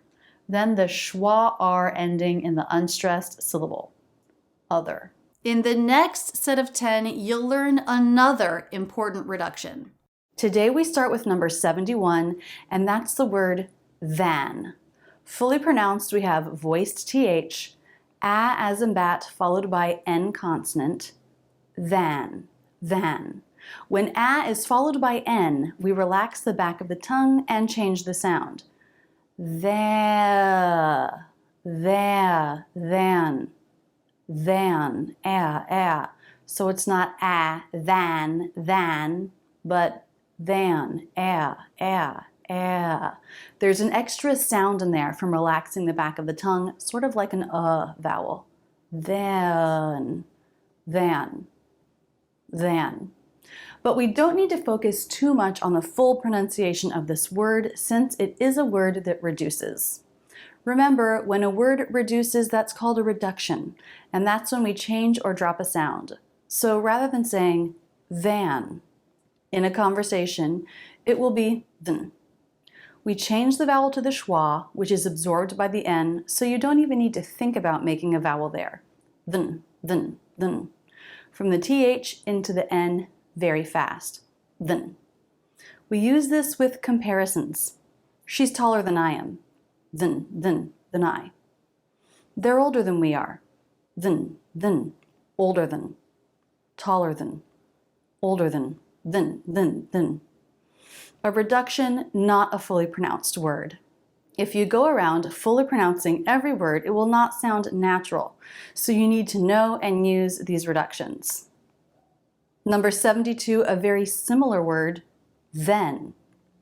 Than is used with comparisons and then is used with timing, sequences, and if-then statements. It got really dark, then it stormed all night. Or, if we go grocery shopping, then we can cook dinner. You won't always hear it reduced, but often you will. I reduced it in both of these sentences. Fully pronounced, it has the e vowel, then. But reduced, we change it to the schwa. Then it sounds just like than when we reduce it. Then. It was really dark, and then it stormed all night. Then, and then it stormed. Those three unstressed words together are not very clear. And then it. And reduces, then reduces, it is said quickly with a stop T. Some people might think, that's very unclear. That's not good English. But I want to stress that it is. Good English is made up of a contrast between stressed words and unstressed words. You have to have unstressed words for this contrast. And then it stormed all night. And then it stormed all night. If we go grocery shopping, then we can cook dinner. Then we can cook dinner. Then we can. Do you hear that can reduction? That was number 53. It's interesting that our first two in this video, two different words, sound exactly the same when they reduce. Than and then both become than. That's okay. This is true of a few other reductions as well. Because of the context of the sentence, there isn't confusion. Number 73, the word now. This is one word that doesn't reduce. It's an adverb, and adverbs are one of 4 kinds of content words. Adverbs, verbs, nouns, and adjectives. We generally don't reduce content words or make them sound unstressed. Generally, these words are stressed in a sentence. This is what provides that contrast that I was talking about being so important in American English. Stressed and unstressed, or reduced, long and short. Now has the N consonant and the ow diphthong. For the diphthong, we start by dropping the jaw, then let the jaw come up as you round the lips. Ow. Now. Now. For the N, keep the tongue nice and wide as it lifts for the sound n. Now. Now. Number 74, the word look. What part of speech is the word look? It's a verb most of the time. Look at me. It can also be a noun. She gave me a look. Noun, verb, these are both content words, stressed words. And yes, this word will be stressed in a sentence. There are 6 different pronunciations possible for the letters O, O. I made a video about all of the possible pronunciations recently, and I'll put a link to that video at the end of this video, also in the description below.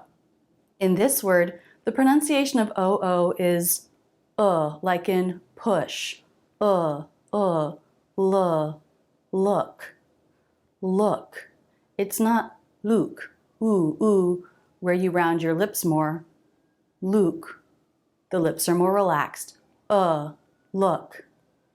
Look. Number 75, the word only. This is another content word. At the beginning of this 100-word series, most of the words we were covering were reductions.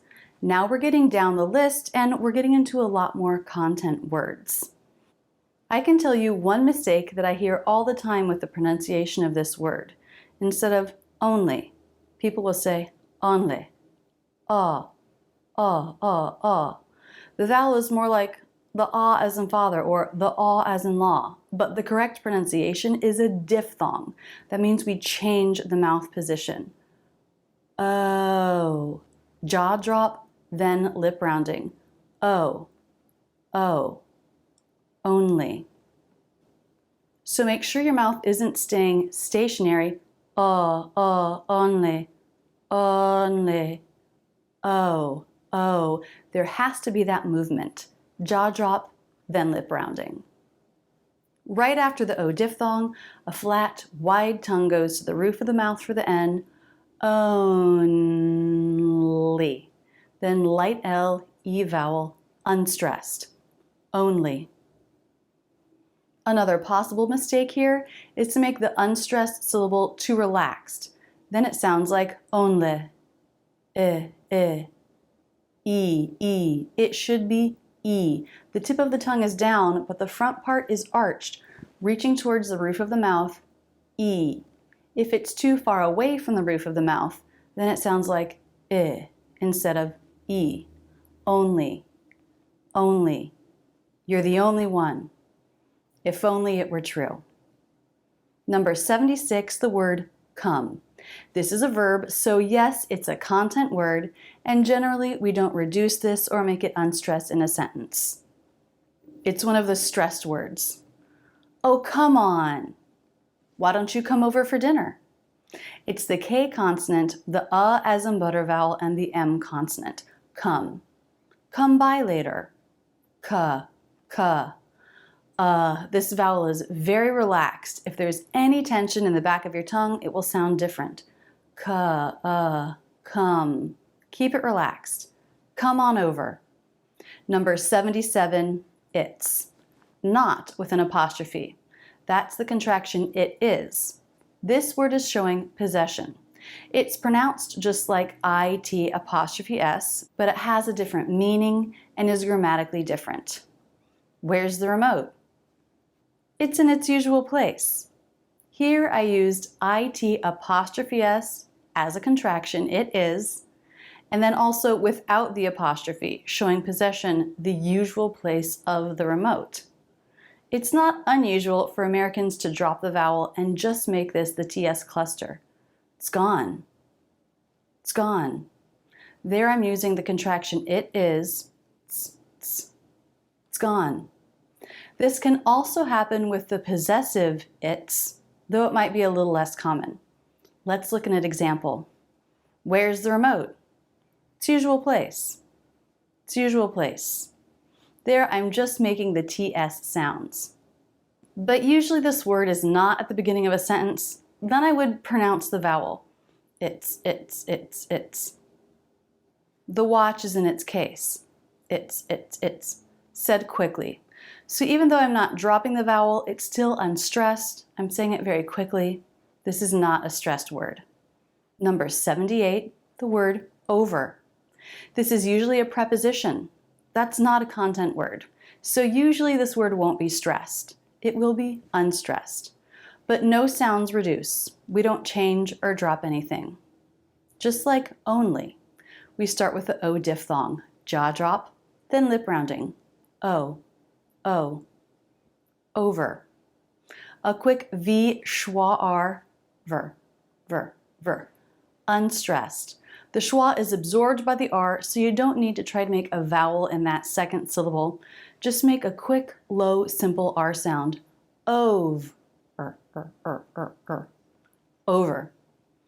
Over. For the V sound, the bottom of a lip comes up to gently vibrate on the bottom of the top front teeth. Over. We jumped over the creek. We jumped over the creek. Jumped and creek are stressed. The rest of the words, including over, are unstressed. We jumped over the creek. We jumped over the creek. We traveled all over Italy. All over, over, over. Over unstressed, less clear than all over. Flatter in pitch, less clear. Number 79, the word think. A verb, a content word. A word that is usually stressed, fully pronounced. This word is tricky to pronounce. It's got that unvoiced TH at the beginning. The only way to make this sound is to bring the tongue tip through the teeth.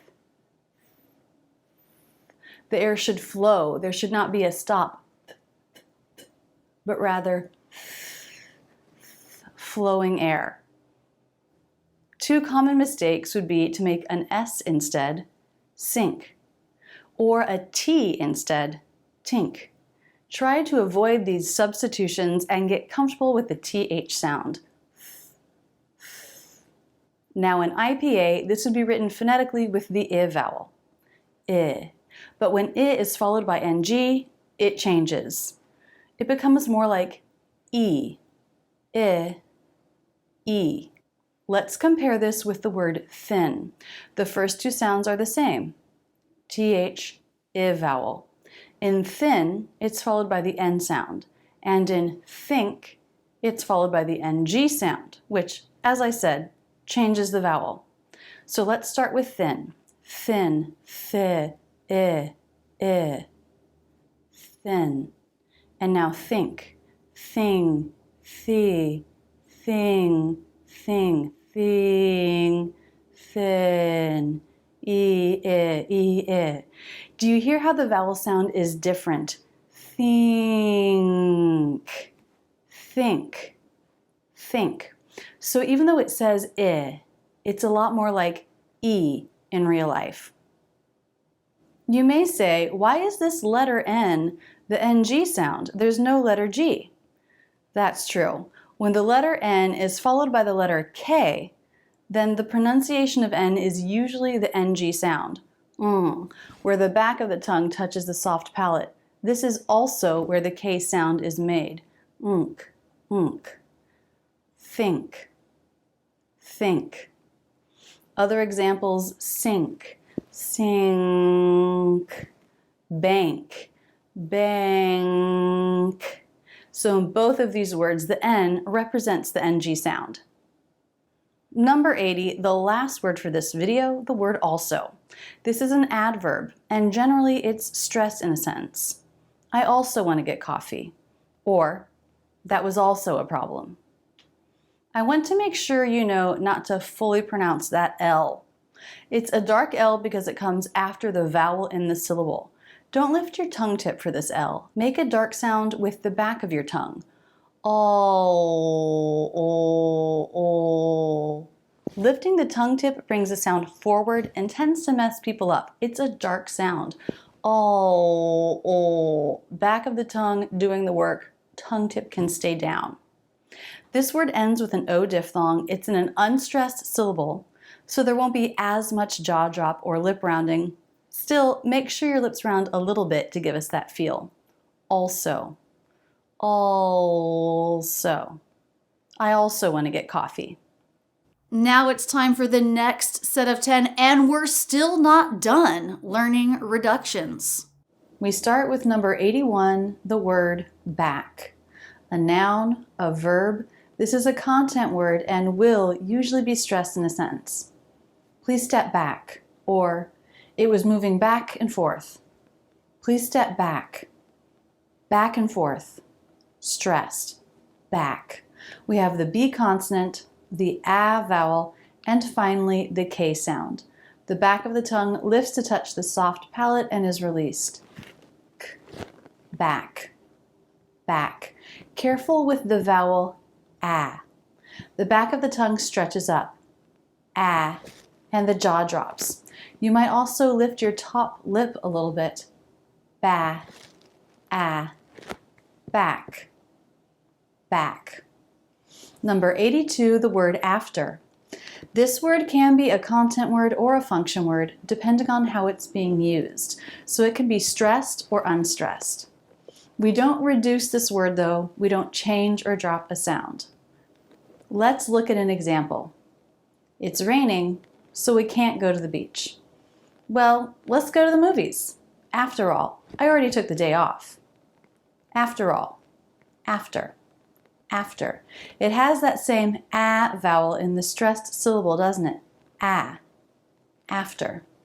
Next we have an F, then a really soft T sound, aft, after. It's a true T, but not as sharp or strong as it would be at the beginning of a stressed syllable like time, time. So a soft T, then a quick schwa-r ending. Flat, low in pitch, said quickly. After, after. Often this word will be unstressed. For example, in the phrase, after all, I could stress all instead of after. Now it sounds like this. After all, after, after, after, after, after, after, after, after. The stressed syllable in the stressed version is longer and has more of an up-down shape of a stressed syllable. After. Unstressed, after, after, after. It's flatter, less clear, a little bit more mumbled. Let's look at another sentence. He left after everyone went to bed. Left after, after, after, after. Unstressed. Let's leave after dinner. Leave after, after, after, after. Unstressed. Leave and dinner are stressed. Let's leave after dinner. Let's leave after dinner, after. So the unstressed words are less clear, said more quickly, and are flatter and lower in pitch.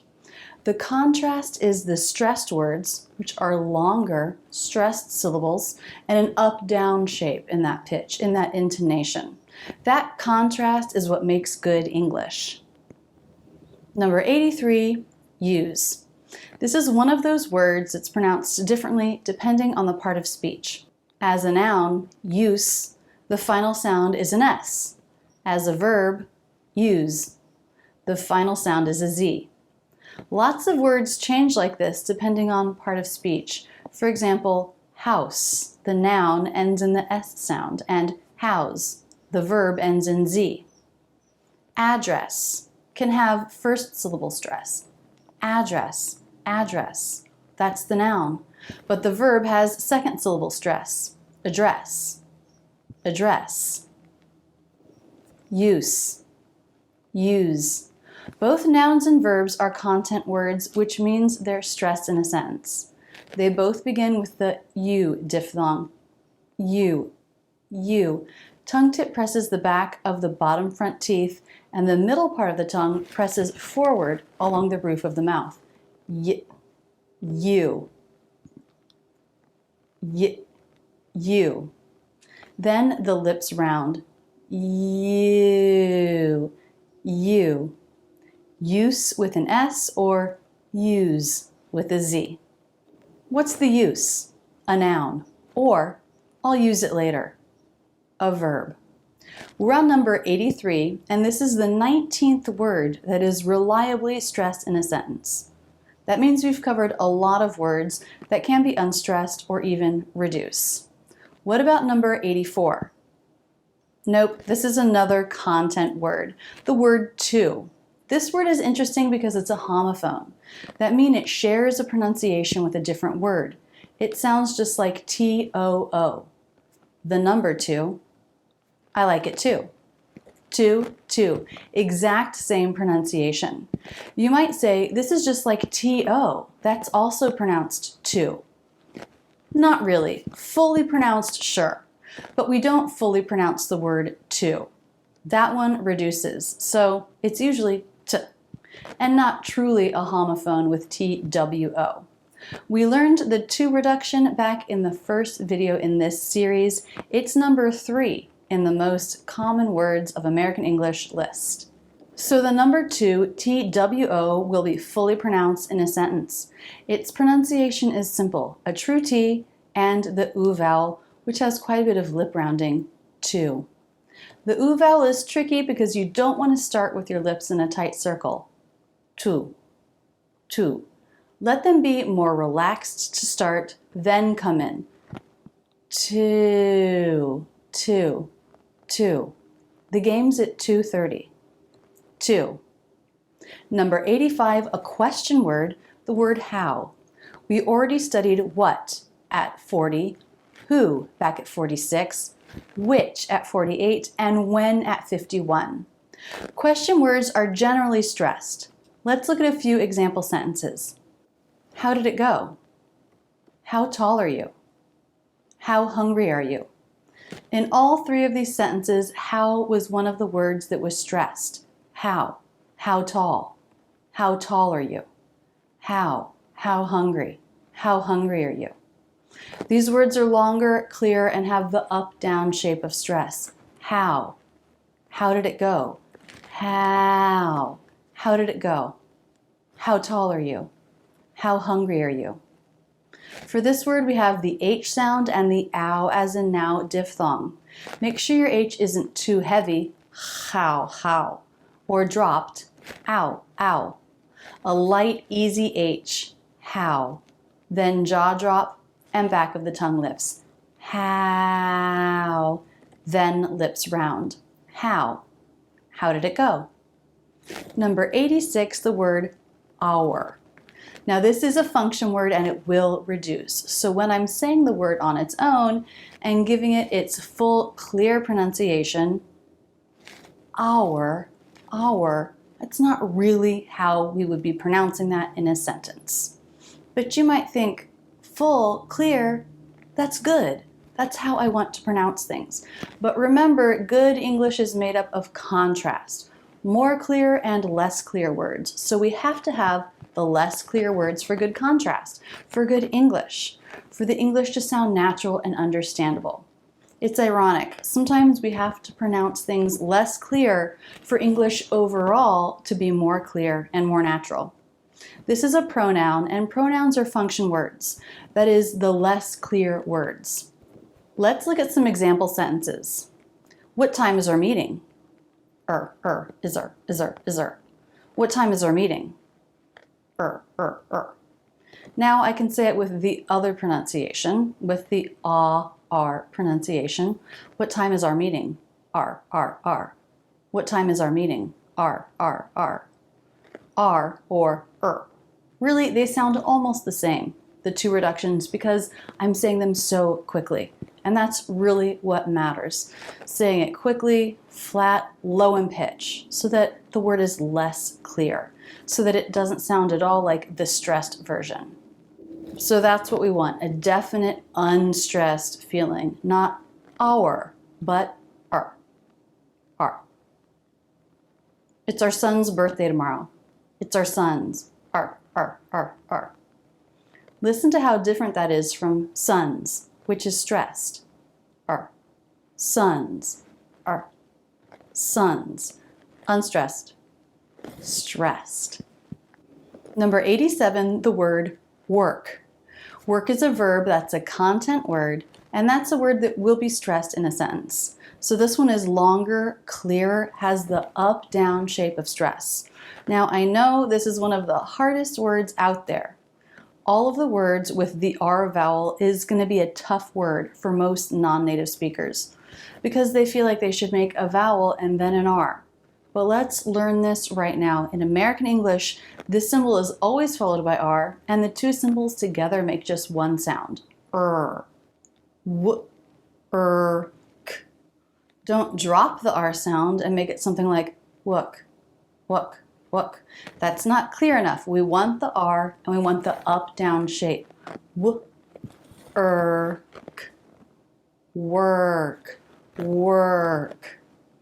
The biggest problem for people is how to make this R. The lips round, but they're not as rounded as they were for the W, so they will relax out some. Whir, whir, whir. The tongue movement is simple. The tip is forward for the W, and then the tip pulls back and up a bit. It's not a huge movement, and your jaw drops just a bit.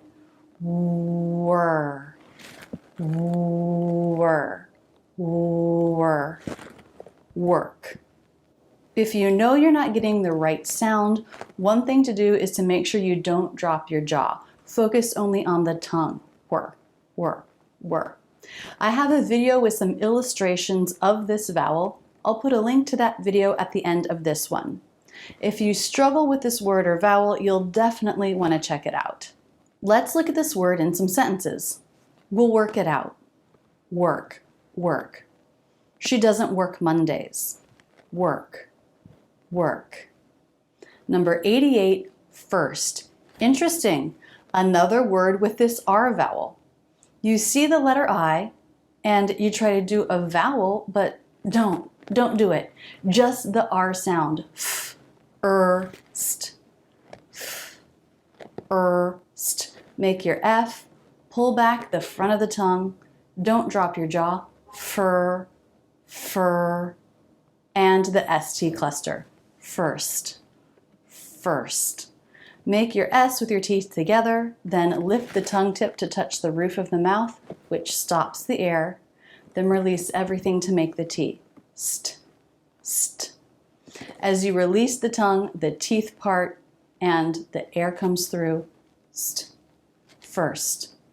First of all. First, first.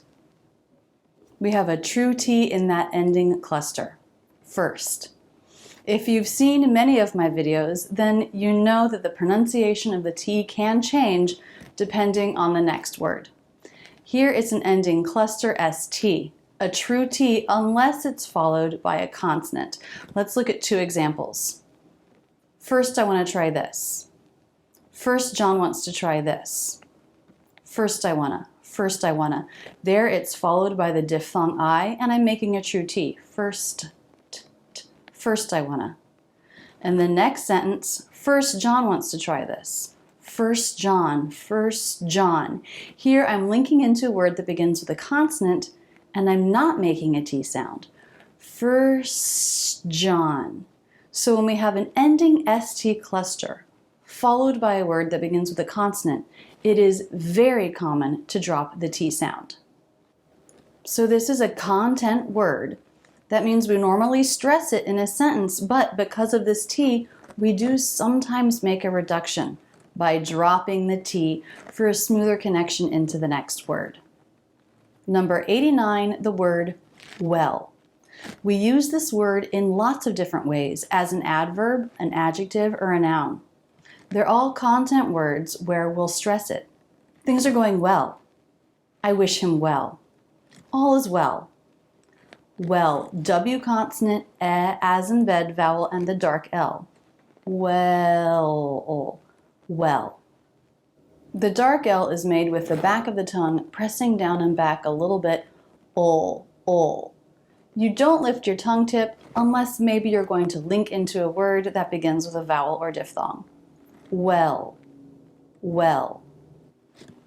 Well, up-down shape of stress. But this can also be an interjection, and then it's often unstressed. We use this a lot at the beginning of sentences. Well, I want to leave by 7. Will I want to leave? Will I want to leave? Will I wanna. It's really just the W and a quick dark sound. Will. I've dropped the E vowel, turned it into a schwa, which sort of gets lost in the dark L. Will. Try that with me. Will I wanna. Will I wanna leave by 7. Well, that's not what she said. Well, that's not what she said. So this word can definitely reduce depending on how it's being used. Number 90, the last word for this video, the word way. This is fun. This reminds me of a video I just made for my online school, Rachel's English Academy, where my dad and I are talking about my way, your way, the best way, the wrong way. This is a noun and it is stressed in a sentence. It's fully pronounced and has the up-down shape of stress. Way. W consonant, A as in say, diphthong. Way. We've had lots of words beginning with W in this video, haven't we? Work, well, way. Lips come together into a tight circle for that W, way. Then the A as in say, diphthong. First jaw drop, way. Then the jaw relaxes up as the front of the tongue arches towards the roof of the mouth. The tip stays down. Way. Get out of the way. We need to find a way to solve this problem. You've come a long way. The final 10 in the 100 Most Common Words series. We've learned so many reductions so far. Do you think we're done? No. In this final video, we do have a couple of great reductions, but our first word, number 91, isn't a word that reduces. The word is even, and this is an adjective, an adverb, or a verb, so a content word, usually stressed in a sentence. But as I wrote sample sentences, I was thinking about how sometimes even content words seem unstressed because there are so many other stressed words that are more stressed in a sentence. First, let's study word stress. It's a two-syllable word with stress on the first syllable, the E vowel, E. Even, E. The tongue tip is down, touching the back of the bottom front teeth, and the top front part of the tongue arches towards the roof of the mouth. E. The corners of the lips may pull out a bit. E. Even. Then we have V, schwa, N. When the schwa is followed by N, it's absorbed by it, so you don't need to try to make a schwa sound, then an N sound. You can just think of going straight from V right into N, vn, vn, vn. It's flat, low in pitch, and said very quickly. It's an unstressed syllable. Even in our stressed words, unstressed syllables are fast, less clear. Even. Let's look at some sample sentences. I didn't make much money, but I did break even. Even numbers can be divided by 2. Even. In both of these sentences, the word was longer and clearer. But let's look at 2 other sentences. This one's even better. Here, this and better are more stressed. The flow goes, This one's even better. Better is much more important than even, so I stress that more. This one's even better. This makes even feel unstressed. This one's even. This one's even better. Do you hear how it's flatter and doesn't have the up-down shape? This one's even better. That means it's unstressed. I don't even know what to do. I don't even know what to do. Even. I don't even know. I don't even. Unstressed, less clear than know and do. I don't even know what to do. Even. This makes even feel unstressed. The contrast with the longer up-down shape of those stressed syllables. So when should you make sure to make it stressed? I would say when it's a verb or a phrasal verb. But if it's an adverb describing a verb or an adjective describing another adjective, then you can make it unstressed. Because the verb or adjective it's describing will be more stressed. Stressed or unstressed. Even.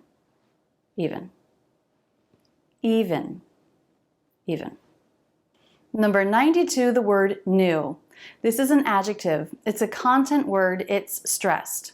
If you look it up, depending on the dictionary, it might say that this word has 2 pronunciations. That's not actually true. We only use one, and it's the N consonant and the U vowel, new.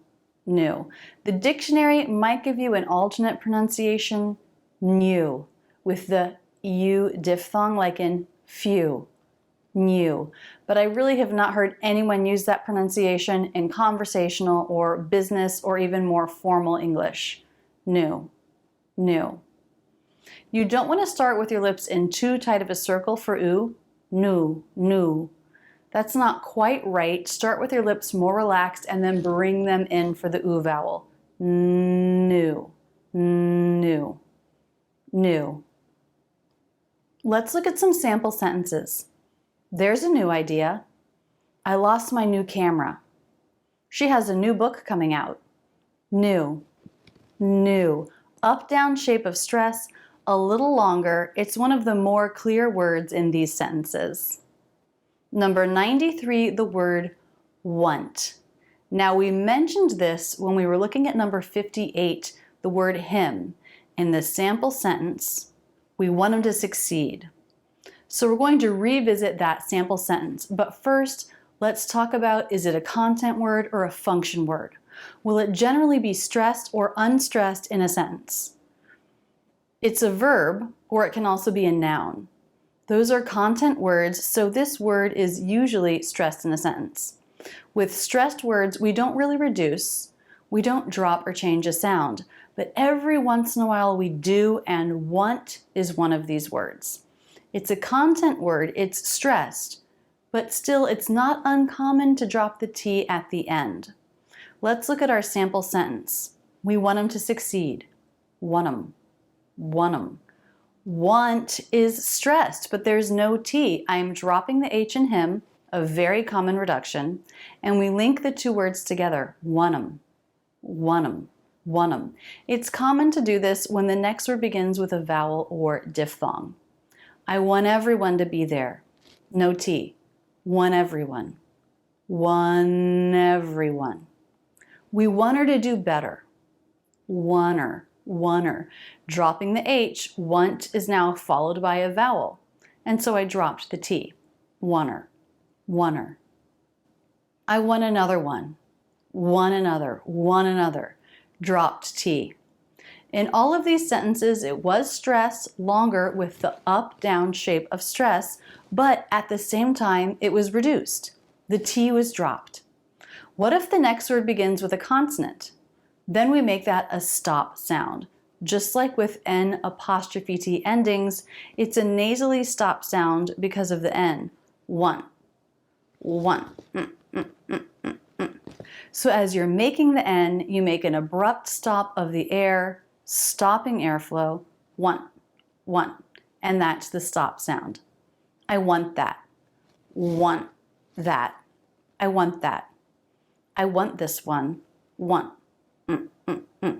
Want. Okay, we've talked about the ending a lot. What about the rest of the word? It begins with a W consonant, then you have your choice of two vowels. Ah as in father or aw as in law, according to the dictionary. Let's try them out. Ah, father, ah, wah, want, want. Or aw, law, aw, want, want, want. Those both work, but I also hear a lot of Americans saying want, wah, want. This is what I do with the as in butter vowel. Wah, want, want. I don't want that. Want, wah, want, want. So you have your choice of three vowels. You're also probably familiar with the reduction wanna. This is want plus two, and we drop the T. I think in this reduction, it's especially common to use the vowel, wanna, wanna. I know they want to see you. Wanna. So a stressed word, but we might reduce it. Number 94, a function word that does often reduce, the word because. Just like with the word want, the stressed syllable here might be pronounced with the ah as in father vowel, because, the ah as in law vowel, because, or the as in butter vowel, because. Because. But this word is a conjunction, a preposition, that is a function word, and so we often reduce it. We say it really quickly and not too clearly. We change it, even the stressed syllable, to being the schwa, because. Or we go even further and we drop the first syllable, cuz. You've probably seen people write C-U-Z. I don't like that. I don't like writing out reductions, though it is really common. But speaking with reductions, that's great. That is wonderful English. Let's look at a few examples. We're late because there was a traffic jam. Late 'cause. Or I could say, we're late because there was a traffic jam. Because. Either way, one syllable or two, it's unstressed, reduced, not fully pronounced. They're staying home because of the storm. She's grounded because of her grades. Grounded means in trouble, facing restrictions. Usually this is something parents do to teenagers for breaking rules or for bad behavior. The 'cause or because reduction. Number 95, the word any. This word can be stressed or unstressed in a sentence, but it doesn't reduce. We don't drop or change a sound. We just make the quality different to make it stressed or unstressed. Any versus any. We would stress this word when using it as an adjective describing a noun. Any kid would love that. What kind of kid? Any kid. At any rate, that's a good deal. Any kid, any rate. Otherwise, it can sound unstressed. Do you feel any better? Feel any better? Feel any? There's not that up-down shape here compared to feel and better. Feel any better? Any. Lower in pitch and flatter, unstressed. We also use any for an unknown amount, then it sounds unstressed. Do you have any money? Have any? Any? Do you have any time? Any? Said quickly, flat, and low in pitch. Any. The pronunciation. We have the e as in bed vowel, n, the n consonant, and an unstressed e. Any. Any or any. Number 96. Wow, we're getting close to the end. Number 96 is these. This word can be stressed or unstressed depending on how it's being used, but we don't reduce it. Voiced th, e vowel, weak ending, these. I want to point out that when this word is unstressed, I'll even say anytime it doesn't begin a thought group, it's common to cheat the pronunciation of the th a little bit. It still sounds like a th to us, but we'll make it without bringing the tongue tip through the teeth. These. We make it like this. These. The tongue tip is just behind the teeth. These. Then it pulls down for the e vowel. You might see my tongue behind the teeth. These, but I'm not really bringing it out. These. Instead, it's these. This is an important shortcut for non-native speakers since so many of them struggle with the full pronunciation of the th sound. These. The tongue tip isn't at the roof of the mouth, and it's not pointing down. It's pressing the backs of the teeth and then pulling away. These. Let's look at some examples. First, sentences where they're not stressed. Everyone wants one of these. These. We need these to be cut in half. These. Simple th pronunciation where the tip does not come through. Now let's make it stressed, like at the beginning of a sentence. These are great. These people need help. These.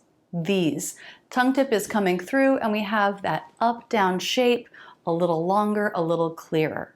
These. Number 97, give. This is a verb and verbs are content words, which means they're stressed and they don't reduce, except certain ones can reduce, and this is one of them. Give, G consonant, I vowel, V consonant. I'll give you that for your birthday. Give. I'll give you. Stressed, fully pronounced. We're going to give her a discount. Give, give. Again, stressed and fully pronounced. But with me, it's common to reduce this. It's still a verb and it's still stressed, but we drop the final V sound. Gimme that. Gi, stressed, but no V. Gimme, gimme that. In fact, sometimes you might see it written gimme, gimme, gimme, gimme, gimme that. Can you give me more time? So the GI syllable is still stressed, gi, even though we're dropping the final V. This is just like want. It's a content word, a stressed word, and yet in certain cases, we drop the final sound. Isn't it interesting? As you study how Americans really speak, you see that the full pronunciation often isn't the most natural or common pronunciation. If all you learned was the book pronunciation, you'd have a pretty hard time putting sentences together naturally. That's what this video series is about, getting you to see it's not always about a full, clear pronunciation in English. Let's keep going. Number 98, the word day. This is always a noun and it's always stressed. We don't reduce it. Out of the most common words that we've studied so far, almost 100, this is only number 25 that is never unstressed or reduced. Wow. D consonant, A as in say, diphthong. First, drop your jaw, A. Then arch the top part of the tongue towards the roof of the mouth and the jaw relaxes up. A, day, day. I need another day to finish. What day is he coming back? Let's call it a day. Day, day. Up, down, shape of stress, longer, clearer. That last sentence, let's call it a day, is an idiom. That means let's stop doing what we're doing. It usually refers to work. For example, if I'm working late at night, David might come up to my office and say, Rachel, why don't you call it a day? Number 99, the word most. This can be several different parts of speech, but all uses are content words. So this word is generally stressed. But it still might get a small reduction, and that's because of the ending cluster. This is just like number 88 first or number 57 just. When the word is followed by a consonant, it's common to drop the T. Most people like it. Most people. Most people. It's the most challenging part. Most challenging. Most challenging. Most people. Most challenging. We drop this T because it comes between two consonants, and sometimes we do that to make speech smoother, to make the transition between the two words smoother. If the word is followed by a word that begins with a vowel or a diphthong, or at the end of your thought group, then do make the T. I got most of the questions right. Here it's followed by a vowel, most of, and I am making a T. Most, most. M consonant, O diphthong, mo, jaw drop, then lip rounding, mo, most. Then the ST cluster, most. Number 100, the final word, us. This word is a pronoun, a function word, and so it's not normally stressed, it's unstressed. They took us to the movies. Took us. They gave it to us for our anniversary. Gave it to us. Us. You could write this in IPA as schwa s. Fully pronounced, it's the as in butter. Us. But unstressed, us. If it's the last word in a sentence, I would stress it. This belongs to us. Us, up, down shape of stress. But usually, us. Unstressed, flatten pitch, said very quickly. Do you really need reductions? What if you clearly and fully pronounce each word? Let's look at some conclusions from studying these 100 most common words in English. When I gathered the 100 most common words in American English, I wasn't thinking about going beyond that. I wasn't thinking about 200 or 500, but after I finished it, I got curious. What does the next 100 look like? Do we have more content words? So I decided I was going to expand upon that video series and put it here in the Academy. And what that means is I started looking for a list of the top 500 words in American English. Now I found a list that I really like, but it's not the same list as the top 100 words that I used when I did that original course. So what does this mean? I took this new list, which I really like, and I looked at the top 100 words. It was very similar to the list I used, but a little different. So in this video, I'm taking 14 words that are included in the top 100 words of my new list that weren't included in the list that I already did. So we'll call the list we'll cover today, filling in the top 100. There are 14 words on this list. So my goal is to do the top 500. And I'm really curious to see what this means for my students. If you study the 500 most common words in English, you really get to know the pronunciation and what they sound like in a whole sentence. You study a lot of sentences to get to know the various meanings for each word. How will this impact your English? I've got to think that it would make you speak much more confidently. So I'm really excited to dive into these next set of words with you. The first word is more. This word will be stressed in a sentence. It's a content word.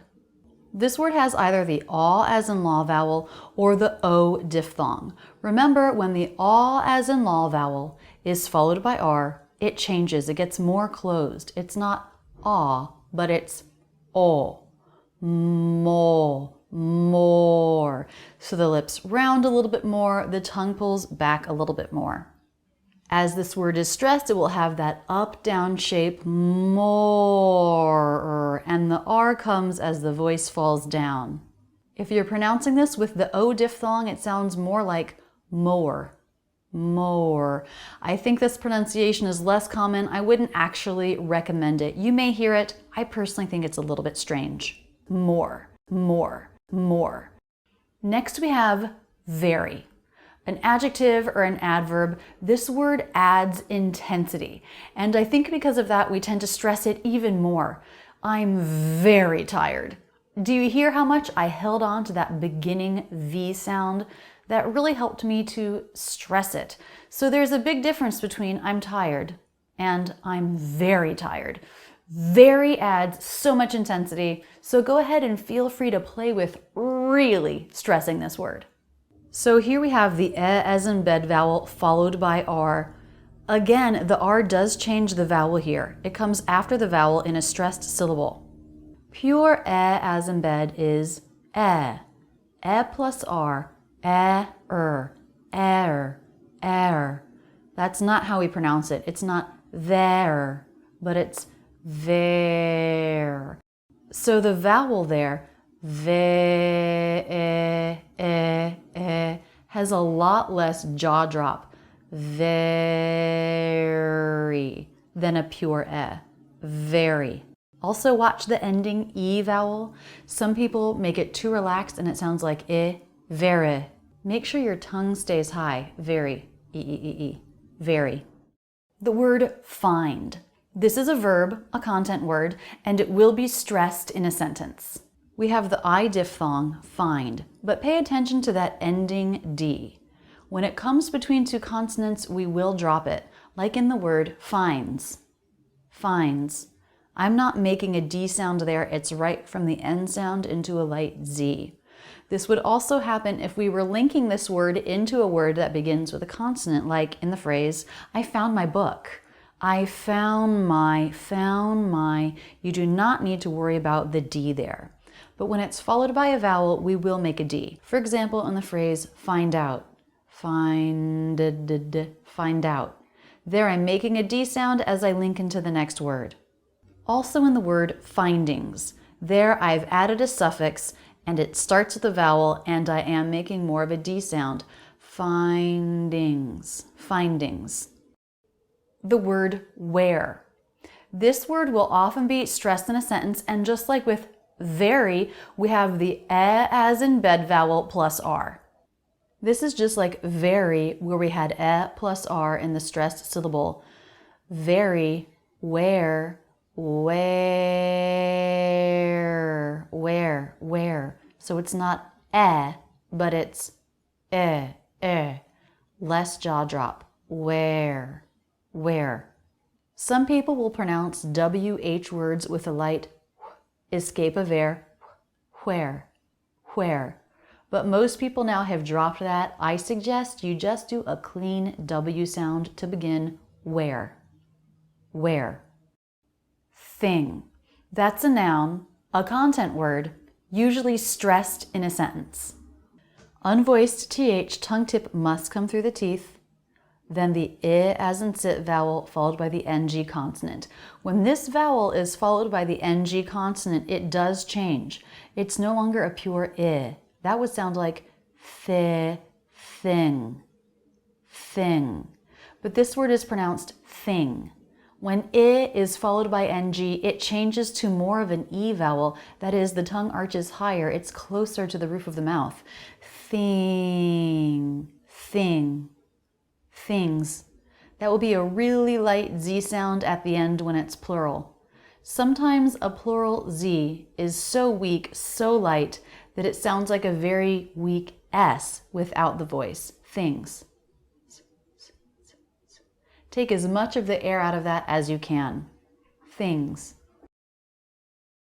This word is also the ending of several common words, something, nothing, anything, everything. In those words, it's unstressed, so it's going to be thing. Flatter in pitch and said with a little bit less mouth movement, a little bit more simple, thing. Should. I actually did cover this in the first 100 words when I did should, would, and could together, all with number 37. Remember, we can definitely reduce this so it's just the SH sound plus the schwa when it's followed by a word that begins with a consonant. For example, in the phrase, should we try? Should we try? I did not make audio for this in the first 100 words, so I'm going to make it now and put it here in this course. Next, need, a content word. The pronunciation of this word is pretty simple, pretty straightforward. The ending D. This will link into a beginning vowel or diphthong, like in the phrase, I need another, nida, nida. There it's a flap of the tongue as the D comes between two vowel sounds. Now if the next word begins with a consonant, I won't release the D.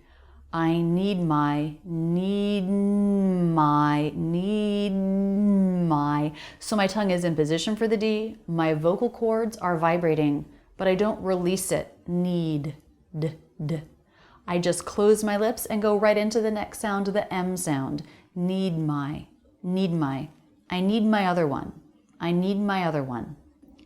The D is quite subtle in these cases. The word much, an adjective, an adverb, or a noun that is a content word, usually stressed in a sentence. No tricks or changes in pronunciation here, just the M consonant, as in butter vowel, and the CH sound, much. The word right. Let's get this right. Another content word. With this list, we're really getting into a lot of content words, aren't we? Right. R consonant, I diphthong, T. This ending T will be a stop T if the next word begins with a consonant, like in the phrase, right now. Also, it will usually be a stop T at the end of a phrase, like, that's right. It will be a flap T if the next word begins with a vowel or diphthong sound, like in the phrase, right away. This is because the T comes between two vowels. Remember, we're not talking about letters. The letter before the T here is the H. That's a consonant letter. But the sound is the I diphthong. So the T does come between two vowels or diphthongs in the phrase, right away. The word mean, a content word. As with so many words in English, this word can be used different ways. A noun, a verb, or an adjective. Mean. M consonant, E vowel, N consonant, mean. Now notice in the past tense, the word changes, it becomes meant, This is an irregular verb, so it's not an ed ending. And adding that letter T changes the pronunciation. It's no longer the E vowel, but it's the E as in bed vowel, meant, meant. You'll often hear this as a stop T if the next word begins with a consonant, like in the phrase, I meant that, meant, meant. The word may, a modal verb, stressed. You may want to study this one more. M consonant, A diphthong, may. Don't forget that jaw drop for the beginning of the diphthong. May, may. Here, an adverb. This is a content word and will normally be stressed in a sentence. Here we have a vowel followed by R in a stressed syllable, and the R consonant does change this vowel. We have the I vowel followed by R or schwa R in the same syllable. I is affected. It's not a pure I. That would sound like hair, hair, hair. That's not how we say that word. We say here, here. When I is followed by R in the same syllable, it's a lot more like the E as in she vowel, here. He, here. So there's less space between the top of the tongue and the roof of the mouth than in a pure I. Here. Many. This word is sometimes stressed, sometimes not. Many people want to meet you. There it's stressed, many. How many people will be there? There it's not stressed. How many? How many people? Many, many. The letter A here makes the E as in bed vowel. Me, many. Again, watch that ending unstressed E, that it doesn't become I. Too relaxed. Keep the tongue higher. E, many, E. Many. And finally, the word such. This word can also be stressed or unstressed. It's going to be unstressed when followed by as. For example, online schools, such as Rachel's English Academy, are such a great way to learn. There I used such twice. First, it was unstressed, such as, such as, such as, such. Then it was stressed. Such are such a great way to learn. What a fun project it was for me to make these 11 videos and here, finally, to pull them all together into one video for you. Understanding reductions really will unlock a new level of spoken English fluency for you. Keep your learning going now with this video, and don't forget to subscribe with notifications on. I love being your English teacher. That's it, and thanks so much for using Rachel's English.